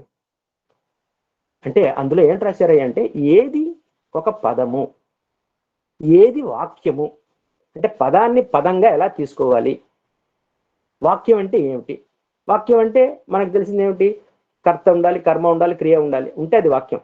సబ్జెక్ట్, వెర్బ్, ఆబ్జెక్ట్ ఉండాలి. కానీ అలా కాదుటండి, ఒక అనుమానం లేకుండా ఒక యూనిట్ ఆఫ్ ఇన్ఫర్మేషన్ పూర్తిగా చెప్పగలిస్తే అది ఒక వాక్యం అన్నాడండి. బస్సు ఎక్కాడు అంటే అది పూర్తి వాక్యమే. అంతేకాదండి, ఈ మూడు ఉండవు. కర్త కర్మ క్రియ లేవు, ఒకటే పదం ఉంటుంది. అది వాక్యం. అంటే ఉదాహరణకి, అంటే మనం చెప్పదలుచుకున్న విషయం అవతల వాళ్ళకి అర్థమైతే చాలు. మనం బయటికి వెళ్తామండి పని మీద, తిరిగి వస్తాం, తలుపు కొడతాం, లోపల వాళ్ళు అడుగుతారు ఎవరు అని. ఏం చెప్తాం? మనందరం చెప్పే ఆన్సర్ నేను అంటాం. అనగానే వాళ్ళు తలుపు తీస్తారు. నేను ఇప్పుడు చెప్పింది ఏంటి? నేను వచ్చాను అని లేదు, నేను అంటాను. అనగానే ఒక పదమే, కానీ దాని భావాన్ని అంతా అందిస్తుంది. ఒక వాక్యం లాంటి భావాన్ని అందిస్తుంది ఒక్క పదమే. అంటే ఒక పదం వాక్యంగా ఎక్కడ పనిచేస్తోంది? ఇదంతా కూడా మీమాంస శాస్త్రంలో వస్తుంది. పొద్దున్నే ఇంకొకటి చూద్దాం. పొద్దున్నే సైకిల్ మీద కూరగాయలు లేకపోతే ఆకుకూరలు, పువ్వులు అమ్ముతూ వెళ్తుంటారు కదండి. సైకిల్ మీద వస్తుంటారు. ఆకుకూరలో అనుకుని వెళ్తుంటాడండి. ఆకుకూరలో అని అంటుంటే ఇంట్లో హడావుడిగా ఉన్నటువంటి ఆమె బయటకు వచ్చేప్పటికీ వీడు ఆ వీధి చివరి దాకా వెళ్తాడు. ఈ అమ్మాయి పిలుస్తుంది ఆకుకూరలు అని. వాడు ఆకుకూరలు అని వాడు చెప్తాడు. ఈ అమ్మాయి కూడా, గృహిణి కూడా ఆకుకూరలు అని పిలుస్తుంది. వాడు సైకిల్ మీద వస్తూ అరిచినటువంటి ఆకుకూరలు అనడానికి ఏమిటి అర్థం? ఇగో అమ్మా, నేను ఆకుకూరలు తీసుకొచ్చాను, కొనుక్కున్న వాళ్ళు ఎవరైనా ఉంటే రండి అని. అదే పదం ఈ గృహిణి వడుస్తుంది. అమ్మ ఆకుకూరలు అంటే, నాయనా నేను కొనడానికి నిన్ను రమ్మంటున్నాను, ఆ గుమ్మం దగ్గరికి రా అంటే ఒక పదం రెండు రకాలుగా, రెండు వాక్యాలుగా ఇవ్వగలిసిందండి. ఇదేది మనకంటే కామన్ సెన్స్ ఉంది కాబట్టి మనం అర్థం చేసుకుంటాం. ఇది ఇవాళ ఒక మెషిన్ లోకి ఎలా నిక్షిప్తం చేయాలి అంటే, ఇటువంటి లేటెస్ట్ టెక్నాలజీలో యోగ స్థితిలో వీళ్ళు చెప్పారండి. ఈ లోకంలో ఇక్కడ అరణ్యంలో కూర్చొని రాసినటువంటి టెక్నాలజీ అండి ఇది. దీన్ని ఆ ఇటువంటి లక్షల ఉదాహరణలు ఆ కంప్యూటర్లోకి ఫీడ్ చేస్తే దాన్ని డీప్ లెర్నింగ్ అంటారు. అంత లేటెస్ట్ టెక్నాలజీ వరకు మన వాళ్ళు వెళ్ళగలిగారు. ఎప్పుడు? Not now, thousands of years before. అంతేకాదు, మహాభారతంలో కనుక మనం చూసినట్లయితే బెస్ట్ మ్యాథమెటిషియన్స్ ఎవరండి అని అన్నాను అనుకోండి. మామూలుగా మనకి తెలిసినటువంటి మ్యాథమెటిషియన్స్ ఎవరండి అంటే, ఒక మహా అయితే 4-5 పేర్లు చెప్తారు, రామానుజనో శకుంతలనో ఇదని. బట్ పూర్వంలోనే వశిష్ఠుడు was a great astronomer and scientist అండి. భీష్ముడు, మనకి భీష్మాచార్యుడికి ఎంతసేపు అంపశయ్య మీద ముసలివాడు, అంపశయ్య మీద పడుకున్నటువంటి వాడు కానీ తెలుసును, కానీ హీఈస్ అగైన్ ఏ గ్రేటెస్ట్ మ్యాథమెటిషియన్ అండి. ఉత్తర గృహగ్రహణం సమయంలో ఆ విరాట్ నగరంలో ఉత్తరం వైపు నుంచి అర్జునుడు, అంటే వీళ్ళందరూ దుర్యోధనుడు వాళ్ళు ఒక వేస్తారు, టైం అయిపోతుంది, దొరకలేదు వీడు, ఎలాగైనా సరే వీళ్ళని మనం గోవుల్ని ఎంత తీసుకెళ్ళిపోదాము అని అనుకున్న సమయంలో ఏం చేస్తారంటే, అప్పుడు మనకు తెలిసిందే ఉత్తర కుమారుణ్ణి బృహన్నల రావటం, వాడికి ఎదురుపడి ఆ గోవులన్నింటినీ రక్షించడం చేస్తాడు. దొరికారా దొంగలు అని దుర్యోధనుడు గబగబా తాత దగ్గరికి వెళ్తాడు. తాత 13 ఏళ్ళు కదా, మరి వీళ్ళు ఇంకా టైం ఉంటుండగానే వచ్చేసారు కాబట్టి వాళ్ళకి ఆ కండిషన్స్ ఫుల్ఫిల్ అవ్వలేదు అని చెప్తారు.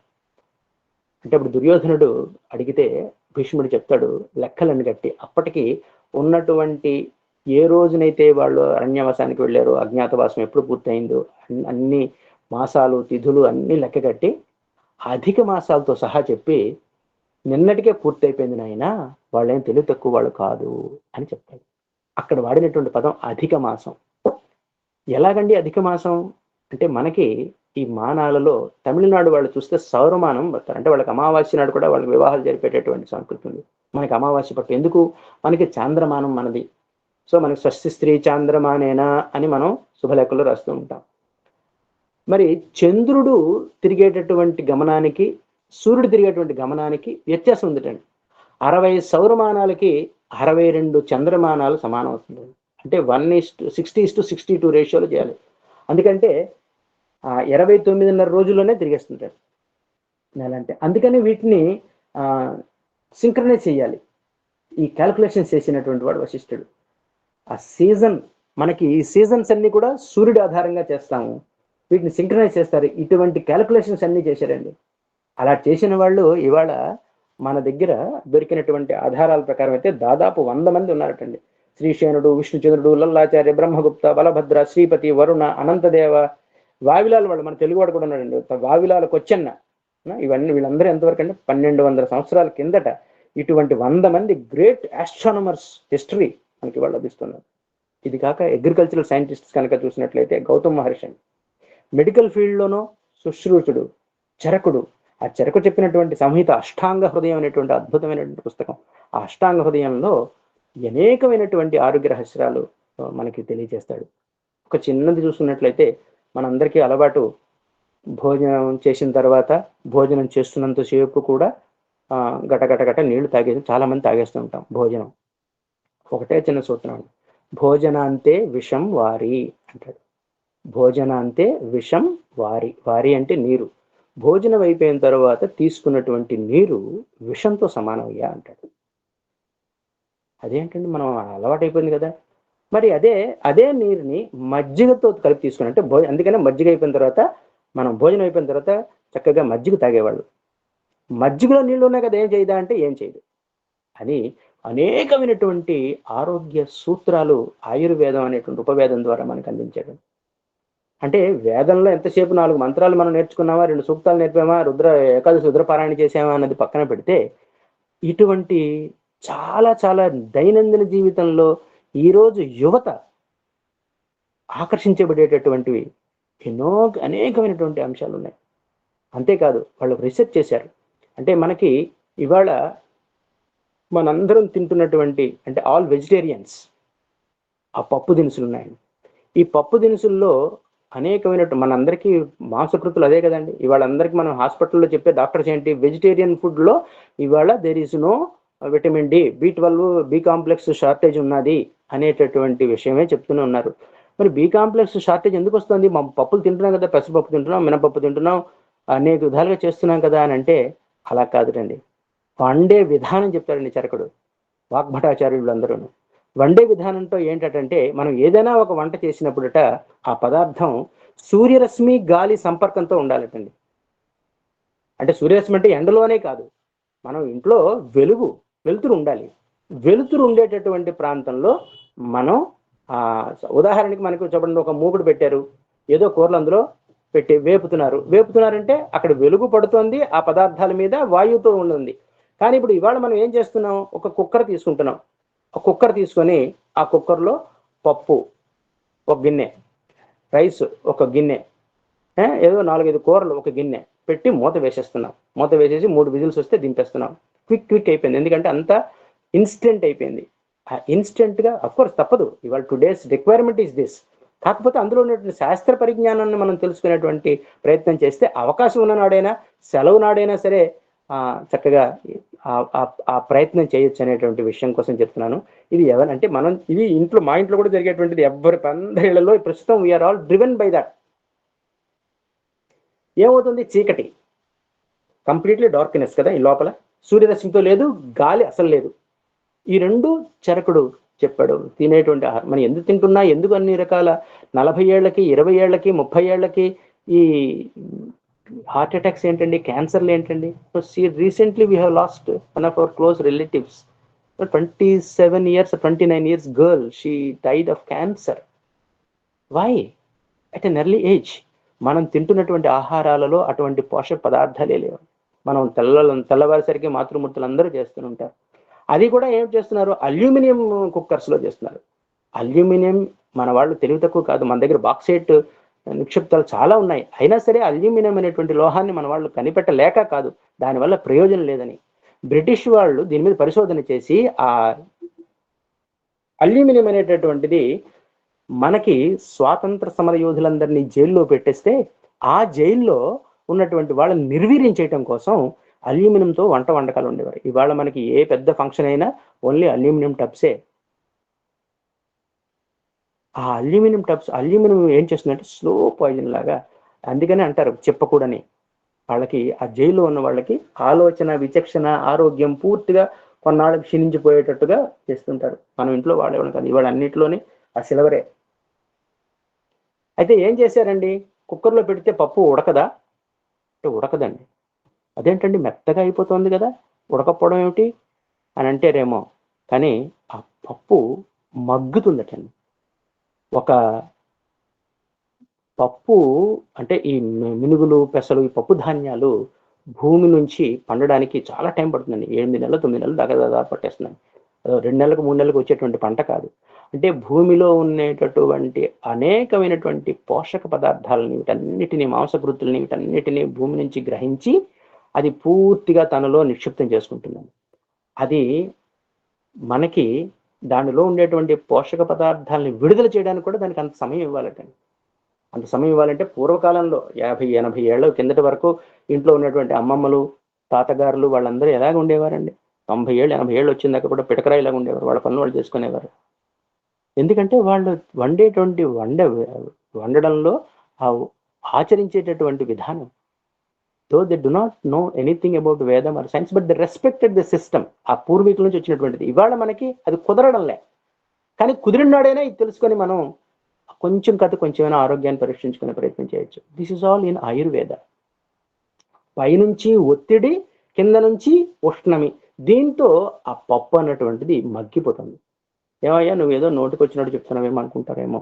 దీని మీద నేషనల్ రీసెర్చ్ ల్యాబొరేటరీలో టెస్ట్ చేశారండి. ఒక కుండలో తీసుకొని పప్పు వేసి ఉడికించి, ఓకే ఇది 10 నిమిషాల్లో 3 కూతలు వచ్చేస్తుంటే మనకి పప్పు వేరం అయిపోతుంది, వంట అయిపోతుంది, వడ్డించేస్తాం, లేకపోతే క్యారేజ్ కట్టుకుంటే వెళ్ళిపోతాం. కానీ అలా కాదండి. వాళ్ళు ఈ ఎంతవరకు ఇందులో శాస్త్రీయత ఉంది అని ఈ కుండలో ఉండినటువంటి పప్పుని, ఈ కుక్కర్లో ఉండినటువంటి పప్పుని, రెండింటిని కూడా ల్యాబొరేటరీకి తీసుకుని వెళ్ళారండి. ల్యాబొరేటరీ తీసుకుని వెళ్ళి ల్యాబొరేటరీలో అనాలిసిస్ చేశారు. దీంట్లో ఉన్నటువంటి ప్రోటీన్ కంటెంట్ అంతా, దాంట్లో ఉండే ప్రోటీన్ కంటెంట్ అంతా. Shocking figures. 97% of protein is there in the cooked vessel of an earthen pot. Whereas ఈ కుక్కర్లో వండినటువంటి పప్పులో 3% మాత్రమే ఉందండి. 3% మాత్రమే మనకు. అంటే మనం ఇవాళ పప్పు అన్నం తింటున్నాము అని అనుకుంటే ఆ పప్పు మన పిల్లలకి పోషక పదార్థాలు అందించడానికి, విటమిన్ డెఫిషియన్సీకి కారణం అదండి.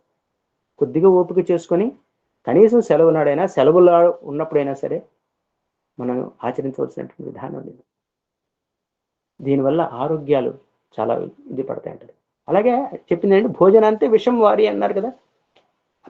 అలాగే 40 నిమిషాల ముందు, భోజనానికి ముందు you are not suppose to drink water. 40 minutes before and 1 hour after. మరి మధ్యలో దాహం వేస్తుందండి అంటే దాహం వేస్తే కొద్దిగా ఏదో సిప్ చేయమండి అనేవారు. అలాగే మీరు గమనించినట్లయితే భోజనం చేసే ముందు పెద్దవాళ్ళు ఏం చేస్తుంటారండి? ఆ నీళ్ళని చుట్టూ పరీక్షించి ఓం కేశవాయ స్వాహ, ఆ ముందు వేసేటువంటి అన్నంలో పైన నెయ్యి వేసేవారు. ఆ నెయ్యి వేస్తే ఏమిటవుతుంది? ఆ నెయ్యిని 2 అంటే బొటన వేలు, మధ్య వేలు, చూపుడు వేలతో తీసుకొని అవి అంటే 2 మెతుకులు డైరెక్ట్గా దంతాలు తగలకుండా మింగేస్తారు. ఒక యజ్ఞం కింద చేశారు. భోజనం చేయటం అనేది ఒక యజ్ఞం. Food is God. ప్రతిదీ మన వాళ్ళు అంత చక్కగా అందించారు. సో ఈ 3 వేళ్లతో తీసుకొని మనం లోపలికి వేస్తుంటే ఏమవుతుందట? ఆ నెయ్యి కలిసినటువంటి వాటిని మాత్రమే ఆ మెతుకులను ముందు లోపల డైరెక్ట్గా స్వాలో చేసేవారు 1 or 2. ఏమవుతుంది? ఆ సాలిడ్ నెక్స్ట్ వెళ్ళేటటువంటి ఆ సాలిడ్ లోపలికి వెళ్ళినప్పుడు ఆ థ్రోట్స్లో చోక్ అయిపోకుండా, అన్నవాహికలో చోక్ అయిపోకుండా this will act like a lubricating film. చక్కగా లోపలికి వెళ్తుందట. అందుకనే ఒక పురుషుడు నీళ్ళు తాగేవారు. చుట్టూ నీళ్ళు జల్లి ఓం భూర్భువస్సువః తత్సవితుర్వరేణ్యం భర్గో దేవస్య ధీమహి ధియో యో నః ప్రచోదయాత్ అని చక్కగా కొద్దిగా నోరుని తడుపుకునేవారు. ఎంతో కాదు, మినుగింజ ములిగినంత నీళ్ళు అంతే. కానీ అది ఇవాళ సైన్స్ ప్రూవ్ చేస్తుంది that is very healthy practice అని. ఇంకొకటి ఏంటంటే మన శరీరంలో దాదాపుగా 80%-90% లిక్విడ్సే ఉన్నాయి. పంచభూతాత్మైనటువంటి దేహంలో, శరీరంలో ఉన్నటువంటివి లాట్ ఆఫ్ వాటర్ అంటే లిక్విడ్సే ఉన్నాయి. మరి ఈ లిక్విడ్స్ బ్యాలెన్స్ చేయాలి కదా. ఇవాళ చాలా మంది 60 ఏళ్ళ తర్వాత నీళ్లు తాగట్లేదు. ఎందుకంటే ఫ్రీక్వెంట్ యూరినేషన్ వచ్చేస్తుంది అనేటువంటి బాధ, భయంతో. కానీ ఆ బ్యాలెన్స్ తప్పిపోతుంది కదా. ఈ బ్యాలెన్స్ని ఫుల్ఫిల్ చేయడానికి కోసం ఏం చేయాలట? మనం తినేటువంటి ఆహార పదార్థాలలో మనం చూడండి, భోజనం చేసామంటే ఒకప్పుడు ఒక 50 సంవత్సరాల కిందట, 60 సంవత్సరాల కిందట, ఇప్పటికీ కూడా కొన్ని సాంప్రదాయ కుటుంబాలలో తప్పకుండా అంటే ఒక రసం, సాంబార్, పులుసు, ఏదో ఒక ద్రవ పదార్థం ఎక్కువగా ఉండేది. అలాగే మజ్జిగ. వీటి వల్ల ఏమవుతుందంటే ఆ బ్యాలెన్స్ లోపల లిక్విడ్ ఎక్కువగా, అంటే అన్నంలో ఎక్కువ చారు, అంటే కంచ నిండా పోసుకునేవారు చారు, కంచ నిండా పోసుకునేవారు మజ్జిగ. అన్నం కొంచెం పిడికిడే ఉంటుంది, కానీ చుట్టూ ఎక్కువ మజ్జిగ వేసుకునేవారు, ఆ మజ్జిగను తాగేవారు. కానీ ఇవాళ మనం తినేటటువంటి ఫుడ్ అంతా ఇన్స్టెంట్ ఫుడ్ అయిపోయింది. ఈ ఇన్స్టెంట్ ఫుడ్ వల్ల మన ఆరోగ్యాలు ఎంత దెబ్బతింటున్నాయో అన్నది ఇవాళ స్టాటిస్టిక్స్ చెప్తూనే ఉన్నారు కదా. 85% ఆఫ్ డిసీజెస్కి we need not consult a doctor అంటుంది ఆయుర్వేద శాస్త్రం. 85%, ఎక్కడో వెరీ క్రిటికల్ డిసీజెస్ 15% మాత్రమే మనం we need to consult a doctor. దాని మీద ఇవాళ శాస్త్ర పరిశోధనలు చేశారండి. మనం తినేటటువంటి ఆహారం, మనం ఏదో ఒంట్లోకి రోగం వచ్చింది, రోగం వస్తే నేను డాక్టర్ దగ్గరికి వెళ్ళాను, డాక్టర్ దగ్గరికి ఇవన్నీ ఎవరంటే Padma Vibhushan medical college principal, is a dean and is an awardee. Padma Vibhushan అనేటువంటి డాక్టర్స్ ఒక ఇంటర్నేషనల్ జర్నల్స్లో వేసినటువంటి ఆర్టికల్స్ అండి. దే టాక్ వెరీ, అంటే he himself being a doctor and is being a dean, he talks very high of our Vedas and the science behind these things. ఏమవుతుందంటే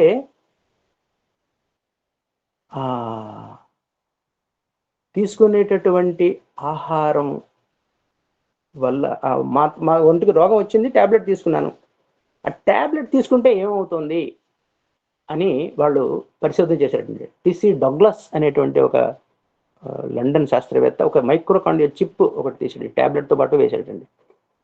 వెళ్తే లోపల ఏం జరుగుతుంది, నాకు 102 జ్వరం, డాక్టర్ దగ్గరికి వెళ్ళాను, మందు ఇచ్చాడు, తగ్గిపోయింది. మరి మందిస్తే ఆ ట్యాబ్లెట్ తగ్గిపోవాలి కదా, నా శరీరంలో రోగం నాకు తగ్గింది. మరి మా తమ్ముడికి అదే రోగం వచ్చింది ఉదాహరణకి, వస్తే ఈ ట్రీట్మెంట్ పనిచేయట్లేదే, ఈ ట్యాబ్లెట్ ఆయనకి ఎందుకు? ఒక శాస్త్ర పరిశోధన చేసి ఇచ్చినటువంటి ఒక ఔషధం మనకి రోగ నివారణ శక్తి చేసేటటువంటి శక్తే కనుక ఉంటే అది అందరికీ ఒకేలా ఉండాలి కదా, ఎందుకు చేయట్లేదు అని దాన్ని ప్రయోగం చేసేటండి. మన లోపలికి వెళ్ళగానే మన లోపల ఉన్నటువంటి లివర్ దాన్ని మొత్తం మిటిలేట్ చేసేస్తుందండి. ఆ ఓవర్ఫ్లో ఏదైతే ఉంటుందో దాన్ని ఫస్ట్ పాజ్ ఎఫెక్ట్ అంటారు. ఎంబీబీఎస్ చదువుకున్నట్టు ఫస్ట్ ఇయర్ స్టూడెంట్స్కి చెప్తారు, అది ఫస్ట్ ఫేజ్ ఎఫెక్ట్. ఏమిటి ఫస్ట్ ఫేజ్ అంటే తెలియదు, but this is what is happening అని ఆయన ఆర్టికల్స్ రాసేదాన్ని. అయితే మన రోగం ఎలా తగ్గిందయ్యా, అదేమి మందు నేను మింగినటువంటి ఆ మాత్ర నా రోగాన్ని నిరోధించకపోతే నాకు జ్వరం తగ్గిపోతుంది, డాక్టర్ దగ్గరికి వెళ్ళి ఒక ఇంజెక్షన్ తీసుకున్నా లేకపోతే ఒక మాత్ర తీసుకుంటే తగ్గిపోతుంది కదయ్యా అంటే, that is the power of our brain.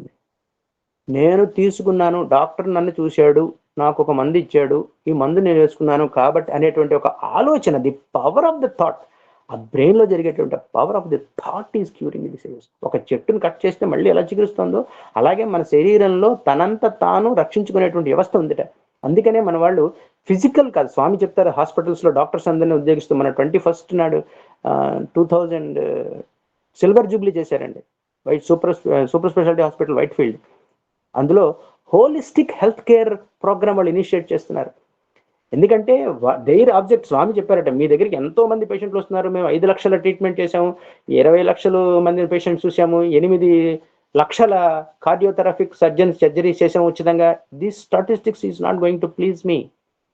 If a patient never turns up, మీ దగ్గరకు వచ్చిన తర్వాత వాడు మళ్ళీ తన జీవన విధానాన్ని జీవిత శైలిని మార్చుకున్న తర్వాత మీ దగ్గరికి ముఖం చూపించుకుని ఉండకపోతే that will be the happiest position.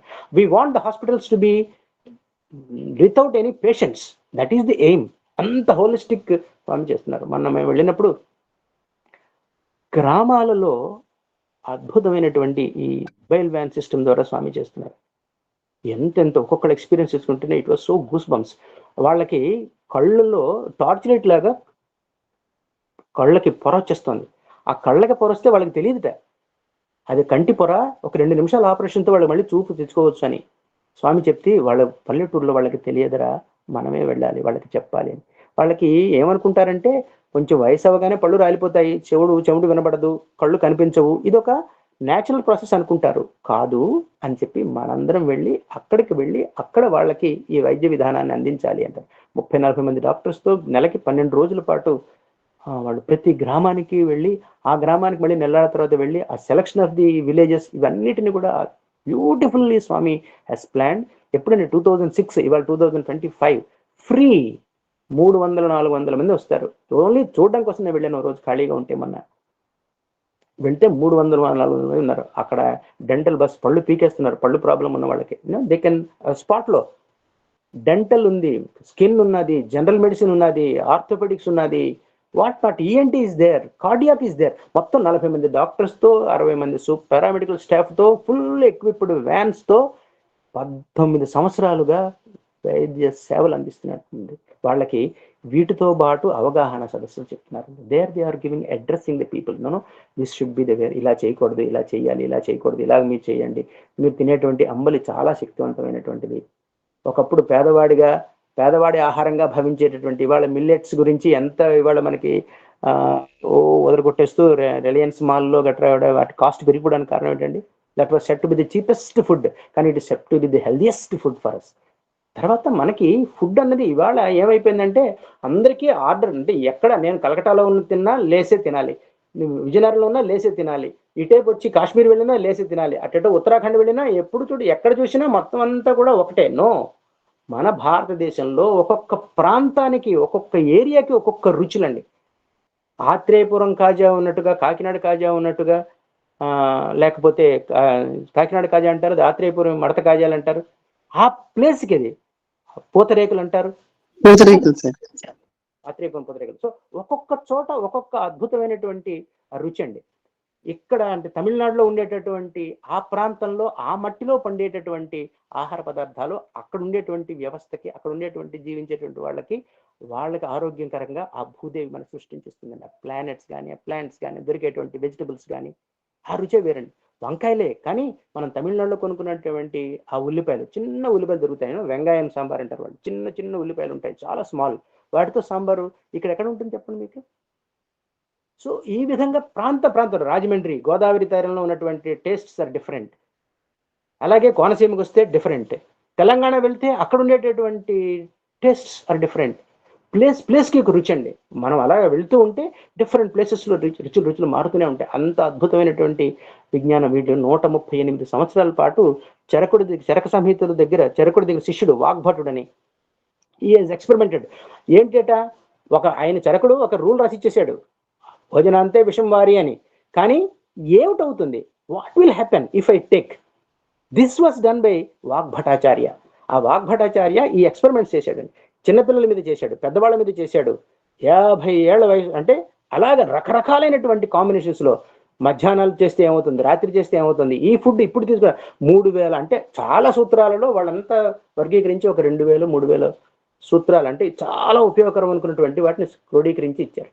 వాటి మీద ఈయన ప్రయోగాలు చేసి అంటే 138 సంవత్సరాలు బట్టి చాలు, this is what is my contribution to this world for my country అనుకుని ఇచ్చినటువంటి అనేకమైనటువంటి గ్రంథాలు. ఇవాళ వాటి పేర్లు కూడా తెలియదు, వాళ్ళ పేర్లు తెలియదు. Forget about what is their invention and contribution to our human society. వాగ్భటుడు అనేటువంటి వాడి పేరు తెలిసిన ఆయన మీరు 100 మంది ప్రశ్నలు వేయండి, తెలియదు. చరకుడు వాడెవడు, చరక సంహిత, అష్టాంగ హృదయం, అంటే ఇవేవి కూడా మనకి పరిచయాలు కూడా లేనటువంటి దైనందిన పరిస్థితిలో ఉన్నాం. అందుకనే స్వామి అంటారు, నువ్వు వేదాలు వాదాల పాలయ్యే వేదం చెప్తారు. వేదాస్ ఆర్ నాట్ ఓల్డ్, అంటే అవి పేదదైపోయింది కాదు, దే ఆర్ రిచ్. వాటిలో ఉన్నటువంటి అంటే 1131 శాఖలతో ఉన్నటువంటి వేద విజ్ఞానం ఈరోజు 7కు పడిపోయిందంటే చూడండి ఎంత మనం నెగ్లెక్ట్ చేస్తున్నామో. స్వామి 60 సంవత్సరాలుగా ఎన్ని విధాలుగా సత్యసాయి సేవా సంస్థల్లో ఇవాళ ఈ ఊరూర ఇంటింట ఈ వేదం పట్ల అవగాహన, ఆసక్తి స్వామి ఎంకరేజ్ చేస్తూ పెంచుతూ వెళ్ళిపోతున్నారు. ఇవి వేలాది సంవత్సరాలుగా ఒక భారతీయ విజ్ఞాన పరంపర పూర్తిగా మరుగున పడిపోవటం. పాశ్చాత్య విద్య మీద మనకి మోజు, వాళ్ళు అందించినటువంటి విజ్ఞానమే విజ్ఞానం. మన పూర్వీకులు ఏమీ తెలియదు, వాళ్ళకి ఎంతసేపు అడవుల్లో కూర్చోడం, ముక్కు మూసుకోవడం, వేదాంతం చెప్పడం, రామాయణం భారతం ఈ పురాణ కాలక్షేపం అంటే ఏ పని పాటు లేని రిటైర్ అయిపోయిన వాళ్ళు చేర్చుకోవాల్సినటువంటి వ్యవహారమే అని చెప్తున్నారు తప్పితే ఇందులో ఉండేటువంటి అద్భుతమైనటువంటి విజ్ఞానం వైపు దే ఆర్ నాట్ ఎక్స్పోజ్డ్. ఎక్కడ చర్చ కూడా లేకుండా అయిపోతుంది నేటి తరానికి. ఎందుకంటే we are all being educated in the Macaulay system of education. ఆ మెకాలే అనేటువంటి వాడు చేసినటువంటి ఒక ఏమనాలి ఎడ్యుకేషనల్ అటాక్, ఒక సంస్కృతి. భారతదేశం ఆ మూల నుంచి ఈ మూలం దాకానే వెళ్ళాను. ఒక బ్రిటిష్ పార్లమెంట్కి లెటర్ రాస్తాడు, I have travelled across the length and breadth of this country and I find no beggars. శ్రీకృష్ణదేవరాయల కాలంలో దాదాపు జస్ట్ 500 సంవత్సరాల కిందట వరకు కూడా ఏమైందండి, రత్నాలు రాసులుగా మనకి రైతు బజారుల్లో శనక్కాయలు అమ్ముతున్నట్టుగా రోడ్డు మీద ఎలా అయితే ఇవాళ ఎక్కడ పడితే అక్కడ రోడ్ల మీద పానీపూరి అవి అమ్ముతున్నారో అలాగా ఈ రత్నాల విరాసులు అమ్మేవారటండి. అటువంటి ఆ రత్న గర్భ ఏమైపోయిందండి, ప్రతి వాళ్ళు సంస్కృతం మాట్లాడేవారటండి. Everybody used to talk Sanskrit. అటువంటి దాని మీద మన వాళ్ళకి ఏమిటి, అందరినీ ఆదరించటం, అందరినీ ఆహ్వానించటం, అటువంటి భావన వల్ల ఆ డచ్ శాస్త్రజ్ఞులందరూ వచ్చారు.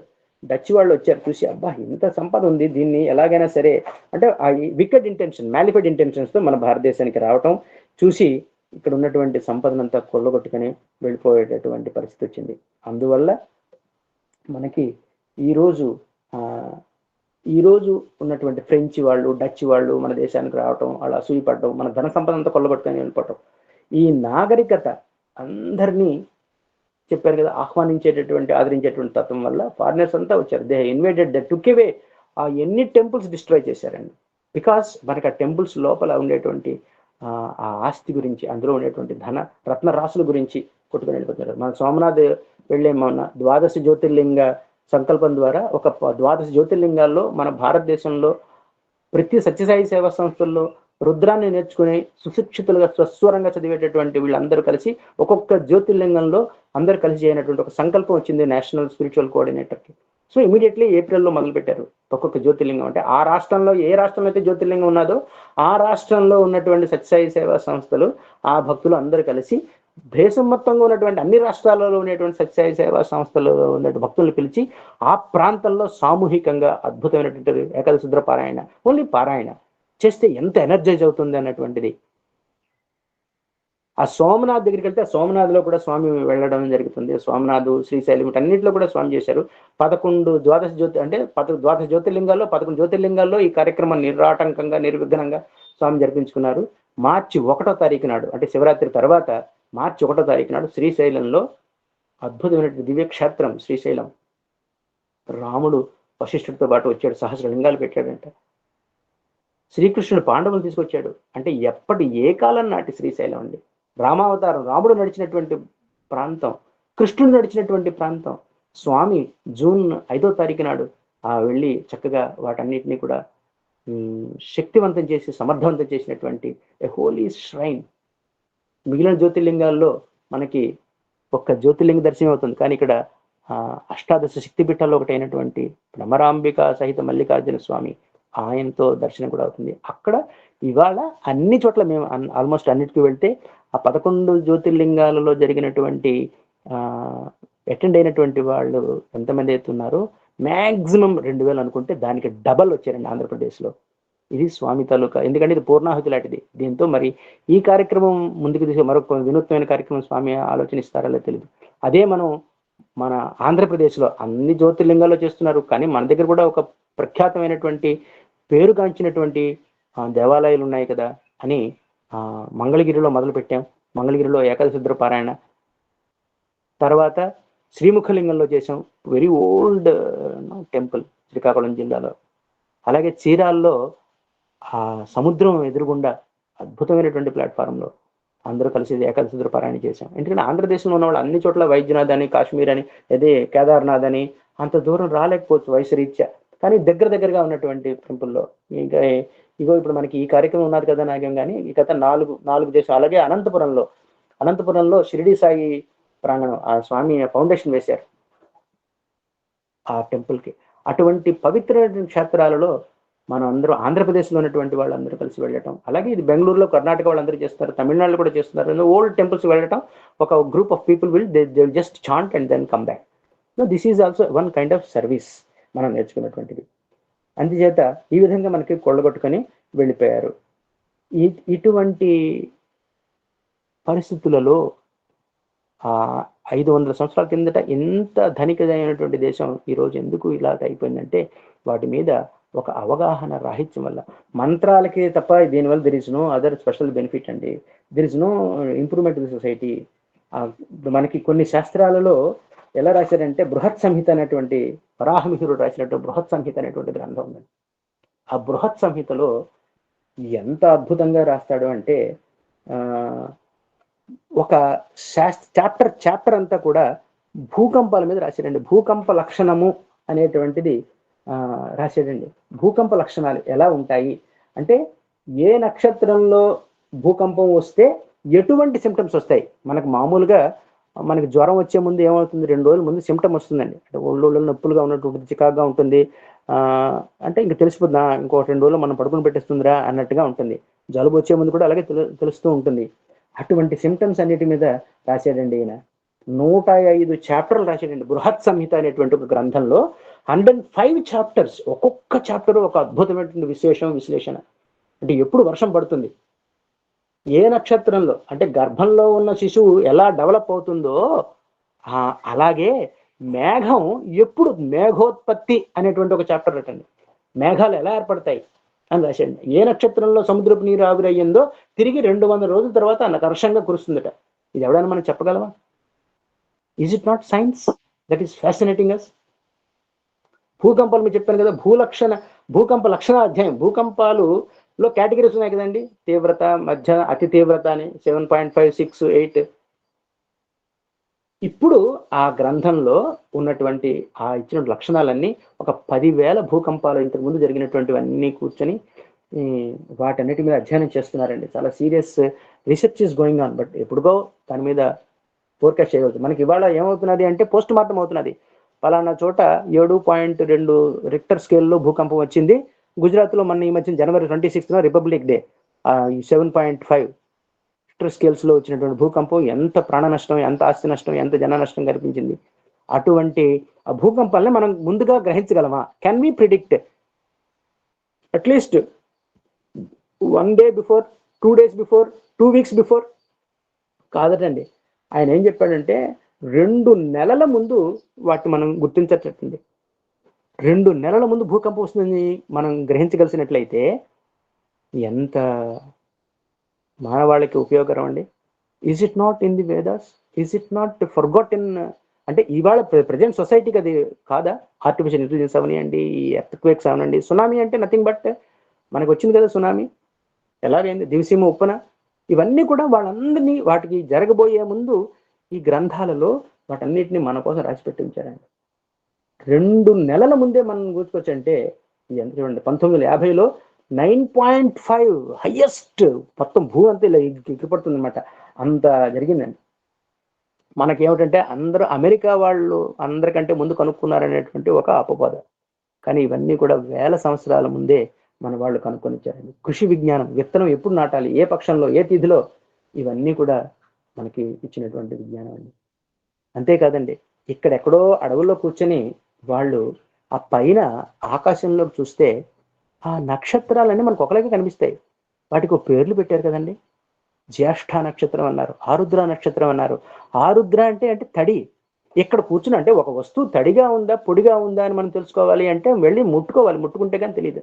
కానీ వాళ్ళు ఇక్కడ కూర్చుని ఒక ఒక స్టార్ మీద ఫోకస్ చేసి దానిలో ఉండేటువంటి ఆ మొత్తం ఆ లక్షణాలన్నింటినీ గ్రహించేటటువంటి ఒక విజ్ఞానం మన దగ్గర ఉండేదండి.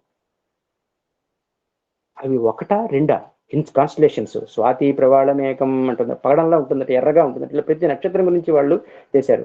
అంతేకాదు మనకి ఏం చెప్తుంది మనం చదువుకున్నటువంటి చదువులు, గెలీలియో 1950 వాడు ఇప్పుడు ఆ గెలీలియో టెలిస్కోపు కనుక్కున్నాడని, ఆ టెలిస్కోప్ లో అంతరిక్షంలో మనం చూస్తే అయ్యో ఈ ప్లానెట్స్, ఈ పాలపుంతలు ఇవన్నీ ఉన్నాయని. కానీ ఎప్పటివండి ఇవన్నీ? ఎక్కడో అరణ్యాల్లో కూర్చొని ఇప్పుడు మనకి ఇవాళ విజయనగరం దగ్గర ఉన్నటువంటి హంపీలో ఇవాళ కూడా మనం చూడొచ్చు, ఒక శిలా విగ్రహం ఉంటుంది, ఒక బొమ్మ ఉంటుందండి. ఆ బొమ్మ మీద ఒక టెలిస్కోప్, కరెక్ట్ గా శిలల మీద శిల్పాలు చెక్కినారని ఆ టెలిస్కోప్ తో ఆకాశంలో చూస్తున్నట్టుగా ఒక బొమ్మ ఉందండి హంపి దగ్గర ఉన్నట్టు, విజయనగరం దగ్గర హంపి. You can see. ఇవన్నీ మనకి అంటే ఆ కాలం నాటికే, అంటే ఎంత పురాతనమైనదో ఆలోచించండి. అటువంటి ఈ లోకంలో టెలిస్కోపు లేకుండా చెప్పి అది ఇవాళ వీళ్ళు చేసేటటువంటి లేటెస్ట్ టెక్నాలజీ ద్వారా ఇట్ ఈస్ ట్రూ అని ఇవాళ కూడా ప్రూవ్ అవుతుంది. కొన్ని thousands of years బిఫోర్ చెప్పినటువంటి ఆ విషయం ఇవాళ ప్రూవ్ అవుతుంది. అలాగే జ్యేష్ఠ నక్షత్రం అన్నారు. జ్యేష్ఠ అంటే పెద్దవాడు, అందరిలోకి పెద్దవాడు అని. ఎంత పెద్దది అది కూడా చెప్పారండి. ఎంత పెద్దది అంటే మనకి మామూలుగా మనకి ఆకాశంలో కనిపించేటువంటి సూర్యుడు, చంద్రుడు, ఈ సూర్య చంద్రుడు పొన్నం నాడు చూస్తే 2 ఒకలాగా ఉంటాయి. సూర్యుడి కంటే భూమి ఎంత పెద్దది అని వాళ్ళు ఆలోచించారటండి. చూస్తే ఒక సూర్యుడిలో 5 రెట్ల, 3 రెట్ల, 10 రెట్ల మనకు రోజు చూస్తూనే ఉన్నాం, ప్రతిరోజు చూస్తున్నాం సూర్యుడిని. కానీ వాళ్ళు చూసేటటువంటి ఆ దృష్టి, ఆ విజ్ఞానం వేరండి. అందులోనట 13 లక్షల రెట్లు పెద్దటండి. 13 lakhs bigger than the sun. మనం చూసేటటువంటి ఈ సూర్యగ్రహం అంటే మనం ఉన్నటువంటి ఈ భూములు అందులో 13 లక్షలు నింపేస్తే ఇంకా జాగా ఉంటుందండి. అటువంటి పెద్దదిటండి. ఈ సూర్యుడి కంటే ఎంత పెద్దది జ్యేష్ఠ నక్షత్రం అని చెప్పారండి. This is now today latest telescope ద్వారా they are measuring and finding it to be true to everything. ఎన్ని రెట్లు ఎక్కువటండి? కోటి ఇప్పుడు నేను సూర్యుడు మనం ఉండేటువంటి భూగ్రహం 13 లక్షలు అందులో పడితే అటువంటి సూర్యగ్రహాలు కోటి సూర్యగ్రహాలు కలిపితే ఎంత పెద్దదో అంత పెద్దదండి జ్యేష్ఠ నక్షత్రం. జ్యేష్ఠ ఎంత అద్భుతం! మనం జ్యేష్ఠాయ సోమాయచ మనకి శాస్త్రి గారు వివరించే ఉంటారు. జ్యేష్ఠాయచ కనిష్ఠాయచ అంటే జ్యేష్ఠ అంటే అంత పెద్దవాడు. నక్షత్రంలో ఇంత పెద్దదని మనకి ఎక్కడ కనబడతాయండి నక్షత్రాలు? అంటే వాళ్ళకు ఉండేటువంటి ఆ విజ్ఞానం అటువంటిది.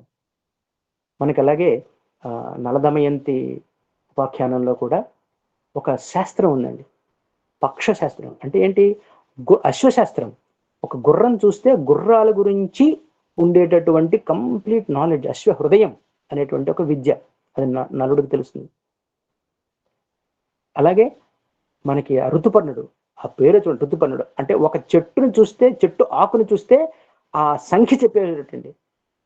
ఈ ఈ ఈ విజ్ఞానం మన పూర్వపు ఈ భారతదేశాన్ని ఏలిన రాజులలో ధర్మరాజుకు ఉందటండి. ధర్మరాజు నేర్చుకున్నాడు అరణ్యవాసంలో. నేర్చుకుని ఎంతమంది చనిపోయి ఉంటారు అని అడిగేసరికి యుద్ధంలో ఎంతమంది చనిపోయారంటే ఎగ్జాక్ట్గా లెక్క కూడా సహా ఇచ్చేస్తాడండి. ఇటువంటి గ్రేట్ మ్యాథమెటిషియన్స్, అఖండమైనటువంటి ఈ విశ్వవిజ్ఞానం ఎక్కడ చర్చ కూడా రావట్లేదు నేటి తరానికి. వీటి వల్ల ఏ ప్రయోజనం లేదనేటువంటి ఒక ఆలోచన అందువల్ల అండి. ఇంకా మనం టెంపుల్స్ కనుక సబ్జెక్ట్ తీసుకుంటే lot of knowledge is embedded in our temples. అంటే granite is the hardest known material for the mankind. Granite, అటువంటి గ్రానైట్ హ్యాండిల్ చేయాలంటే చాలా కష్టం, చాలా బ్రిటిల్. అయితే టూల్ అని అంటే దానిని మనం కార్వ్ చేయాలి అంటే గ్రానైట్తో ఇవాళ హై స్పీడ్ స్టీల్ ఉంటాయి. మనం చిన్న గ్రానైట్ ప్లేట్ కిచెన్లో వేసుకుందాం అనుకుంటేనే వాడు 3 బ్లేడ్లు తెమ్మంటాడు. ఒక్కొక్క బ్లేడ్ 600 రూపాయలు ఎంతో. అవి డూప్లికేట్లు ఏవో. హై స్పీడ్ స్టీల్ ఎలా ఉంటే కానీ కట్ చేయలేం. అటువంటి గ్రానైట్తో స్తంభాలు నిర్మించారండి. గ్రానైట్తో ఎప్పుడు 1500 సంవత్సరాల కిందట ఎండ్రసీర్ నిర్మార్ అనేటువంటి ఒక పాండ్యా రూలర్ ఇవాళ the only existing temple today with 48 pillars cluster అనమాట. అంటే ఒక స్తంభంలో 48 చిన్న స్తంభాలు ఉంటాయి, ఒక్కొక్క స్తంభానికి గ్యాప్. అదంతా 48 కలిపితే ఒక అద్భుతమైనటువంటి వికల్పం. అలాంటి 1, 2 కాదు, 161 స్తంభాలు. What is so special about it? Only ఒక స్తంభాన్ని కార్వ్ చేయటమే కాదండి, కానీ దాని మీద if you just tap it the musical notes will emanate. చక్కనైనటువంటి సప్తస్వరాలు వస్తాయండి. అంటే ఒక స్టోన్ మీద మనం ట్యాప్ చేస్తే వచ్చేటువంటి శబ్దం అసరి గమ పదని అనేటటువంటి శబ్దం రావాలి అంటే ఎంత సౌండ్ ఇంజనీరింగ్ మీద పటిష్టం ఉండాలండి. You must be having thorough knowledge and sound systems.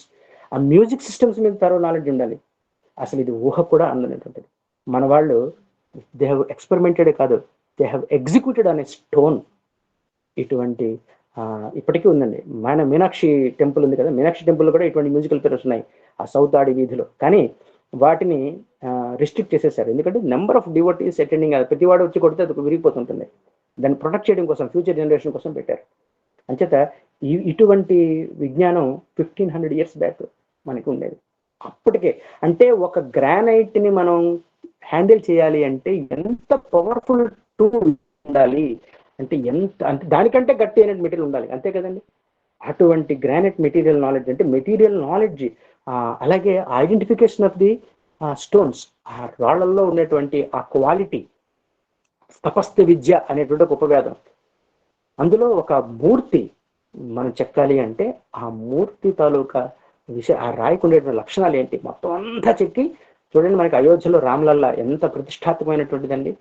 అంటే ఆ స్టోన్ ఎన్ని టెస్ట్ చేశారు, అంతా అయిపోయి జస్ట్ ఇంకా ఫ్యూ మంత్స్ ఉంటుందనగా ఒక టెస్ట్ లో అది ఒక చిన్న నెగిటివ్ రిజల్ట్ వస్తుంది. So stop that and do one more thing అన్నట్టండి. You can see the interview of that sculpture. Rama Lalla అయోధ్యలో ఇప్పుడు ఉన్నటువంటి దాన్ని మళ్ళీ ఆయన పాప అంతా చేశాడు. అంటే కన్ను దాకా ఇచ్చి కన్ను దగ్గర రెప్పల దగ్గర కొంచెం ఇలాగ కట్ చేస్తున్నప్పుడు టక్కన ఒక పెచ్చు ఊడిపోయింది అనుకోండి, ఎన్ని నెలలు పడుతుందండి మళ్ళీ అంత విగ్రహం తీసుకురావడానికి. ఎంత లైవ్లీగా ఉంటాయి ఒక్కొక్క విగ్రహం చూస్తే. ఇవాళ మనకు ఉన్నటువంటి ఆ టెంపుల్స్ లో గర్భగుడిలో ఉన్నటువంటి విగ్రహాలు చూస్తూ ఉంటే ఇది ఒకటే కాదండి, మన వాళ్ళు లోహాల మీద అద్భుతమైనటువంటి విజ్ఞానం ఉంది. Metallurgy, I'm talking of metallurgy. ఆ మెటలర్జీలోకి వచ్చేసరికి పంచలోహాలతో బూతులు చేసేవారండి. పంచలోహాలు అంటే ఎలాంటివండి, ఒక్కొక్కటి ముట్టుకోగలమండి వాటన్నిటిని. ఒక్కొక్క దానికి ఒక్కొక్క టెంపరేచర్ దగ్గర అవి మెల్ట్ అవుతుంటాయి, వాటి తాలూకు ప్రాపర్టీస్ మారిపోతూ ఉంటాయి. ఒక్కొక్క టెంపరేచర్ దాటిందంటే మారిపోతుంటుంది అనమాట. వాటన్నిటినీ కలపాలండి. ఏ ప్రపోర్షన్ లో ఏ మెటల్ వేస్తే అది ఒక అద్భుతమైనటువంటి మూర్తిగా అవుతుంది, లేకపోతే రెండు మొక్కలు అయిపోతుంది. ఇవాళ ఉన్నటువంటి టెక్నాలజీ, ఇవాళ కూడా కుంభకోణం దగ్గర చేస్తారు పంచలోహాలని. కొద్దిగా చాలా తగ్గిపోయింది, చేసే కుటుంబాలు తగ్గిపోయి, but very few families are left with this tech art. పంచలోహాలని హ్యాండిల్ చేసేటటువంటి ఒక అద్భుతమైనటువంటి వేద విజ్ఞానం మన వాళ్ళ దగ్గర ఉండేదండి. అవన్నీ ఉత్సవ విగ్రహాలు ఇవాళకి కూడా ఆ లోహాలతోనే చేస్తుంటారు. ఇటువంటి అఖండమైనటువంటి విజ్ఞానం మనకు మాట్లాడుకుంటుంటే ఆయన దర్ ఇస్ లిమిటెడ్ టైం, కానీ మనకి ఇటువంటి అది చదువుతూ ఉంటే చూసుకుంటూ ఉంటే అయ్యో ఇంత విజ్ఞాన సంపదని మనం వాటి మీద అవగాహన రాహిత్యం వల్ల ఇవాళ ఉన్నటువంటి అన్ని పేర్లు కొంచెం పరిచయం చేసామండి. But thanks to the Indian government today they are introducing this system.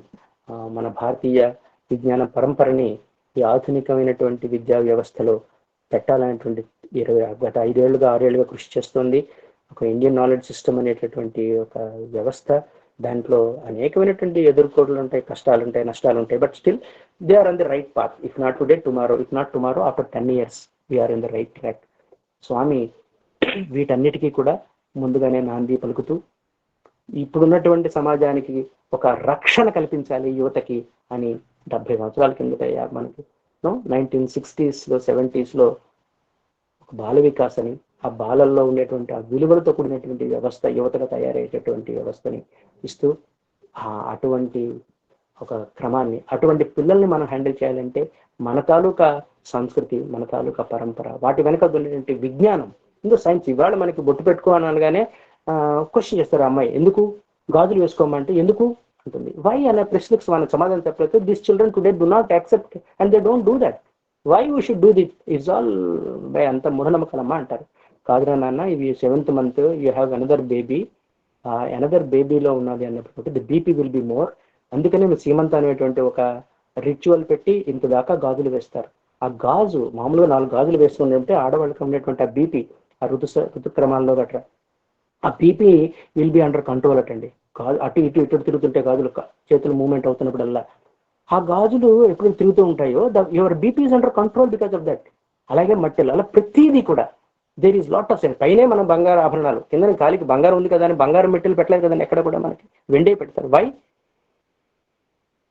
అది 2వ వేలకు పెడతారు మ్యారీడ్ ఉమెన్ కి.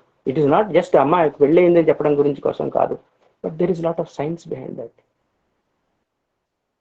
ఆ విధమైనటువంటి విశేషమైనటువంటి విజ్ఞాన సంపద కలిగినటువంటి యోగ భూమి, త్యాగభూమి, వేదభూమిలో మనందరం చదివి we must be very proud of being this citizens of this great country.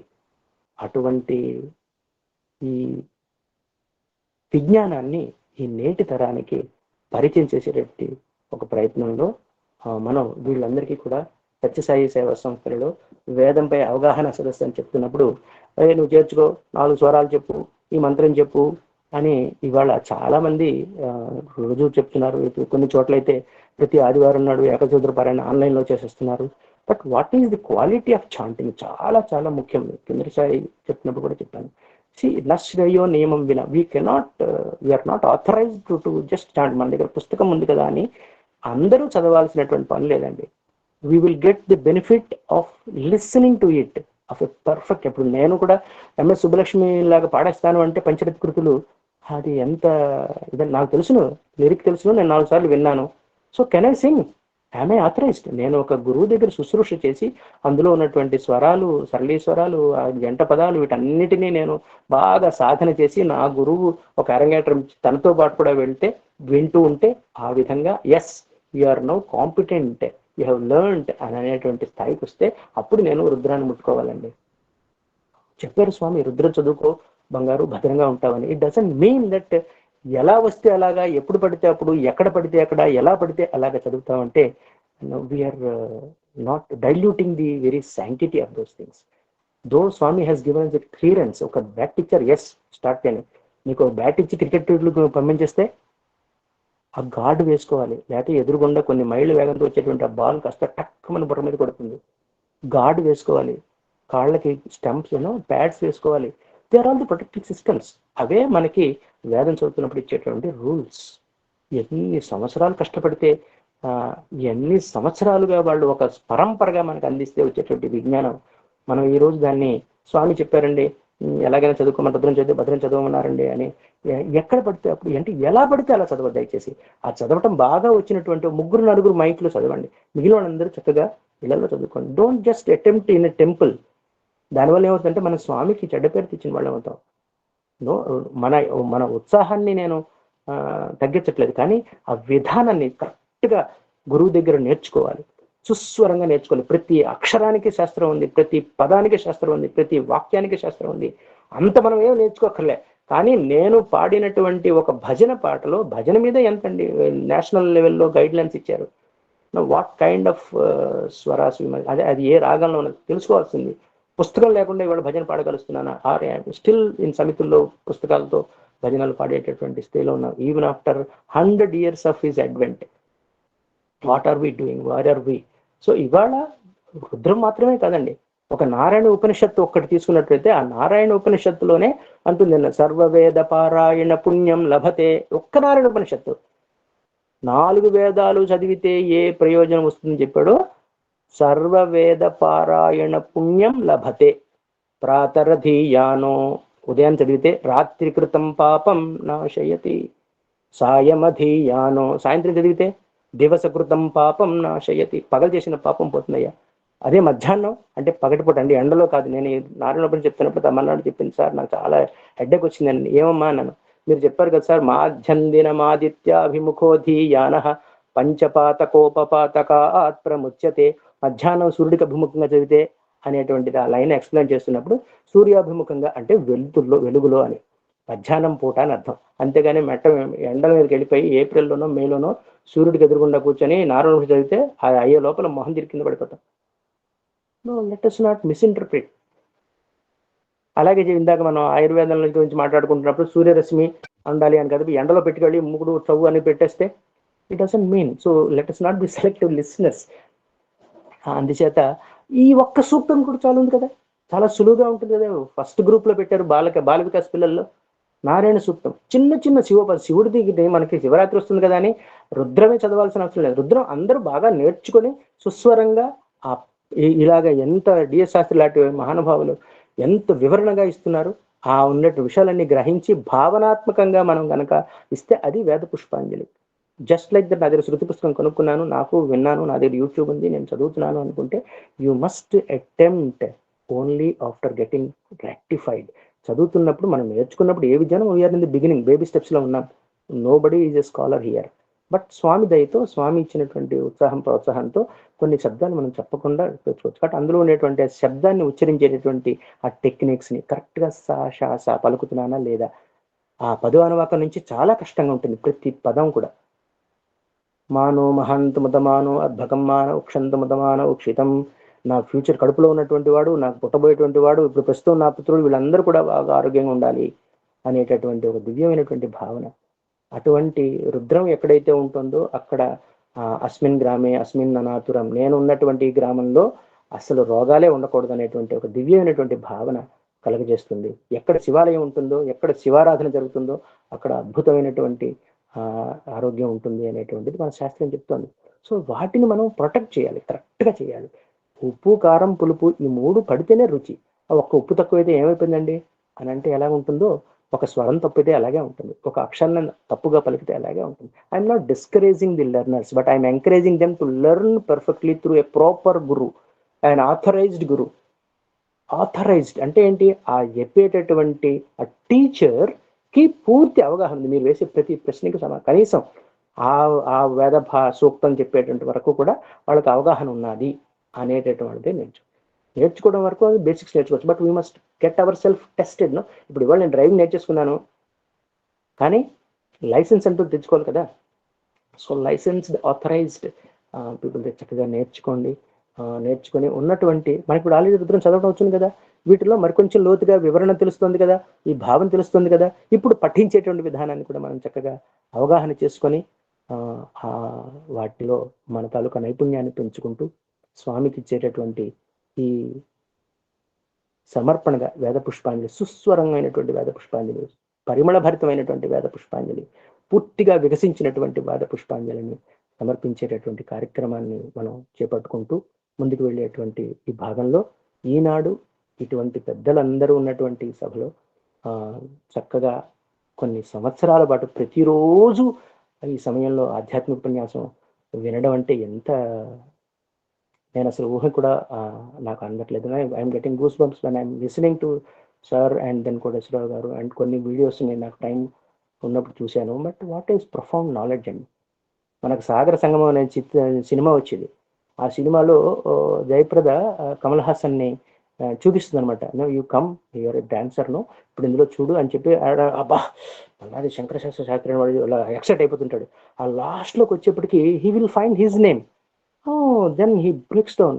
అట్లాగా నాకు ఇటువంటి మహా వ్యక్తుల మధ్య వాళ్ళు నిర్వహిస్తున్నటువంటి ఈ అద్భుతమైనటువంటి అహం సత్యబోధక అనేటువంటి ఆధ్యాత్మిక స్రవంతిలో 4 విషయాలని మీతో అందరికీ తెలిసినవి. ఎందుకంటే ఒక 2000 సత్సంగాలు విన్నటువంటి శ్రోతలకి ఇవన్నీ చాలా ప్రాథమికమైనటువంటి అంశాలని మనకు అంటే నేను మరొకసారి పునశ్చరణ చేసుకుంటూ మీ ముందు పెట్టేటువంటి ప్రయత్నంలో భాగంగా ఈరోజు ఇంత చక్కనైన అవకాశం కల్పించినటువంటి ఈ ఏఎస్బి గ్రూప్ నిర్వాహకులకి, ముఖ్యంగా మల్లెల దంపతుల వారికి కూడా ప్రేమపూర్వకమైనటువంటి కృతజ్ఞత అభివందనాలు తెలియజేసుకుంటూ ఇటువంటి వేదికని పరిచయం చేసిన మా సాయి మాట సాయి బాట సోదరి సరస్వతి గారికి, అందరికీ కూడా పేరు పేరున, కోటేశ్వరరావు గారికి పేరు పేరున ధన్యవాదాలు తెలియజేసుకుంటూ సాయిరామ్.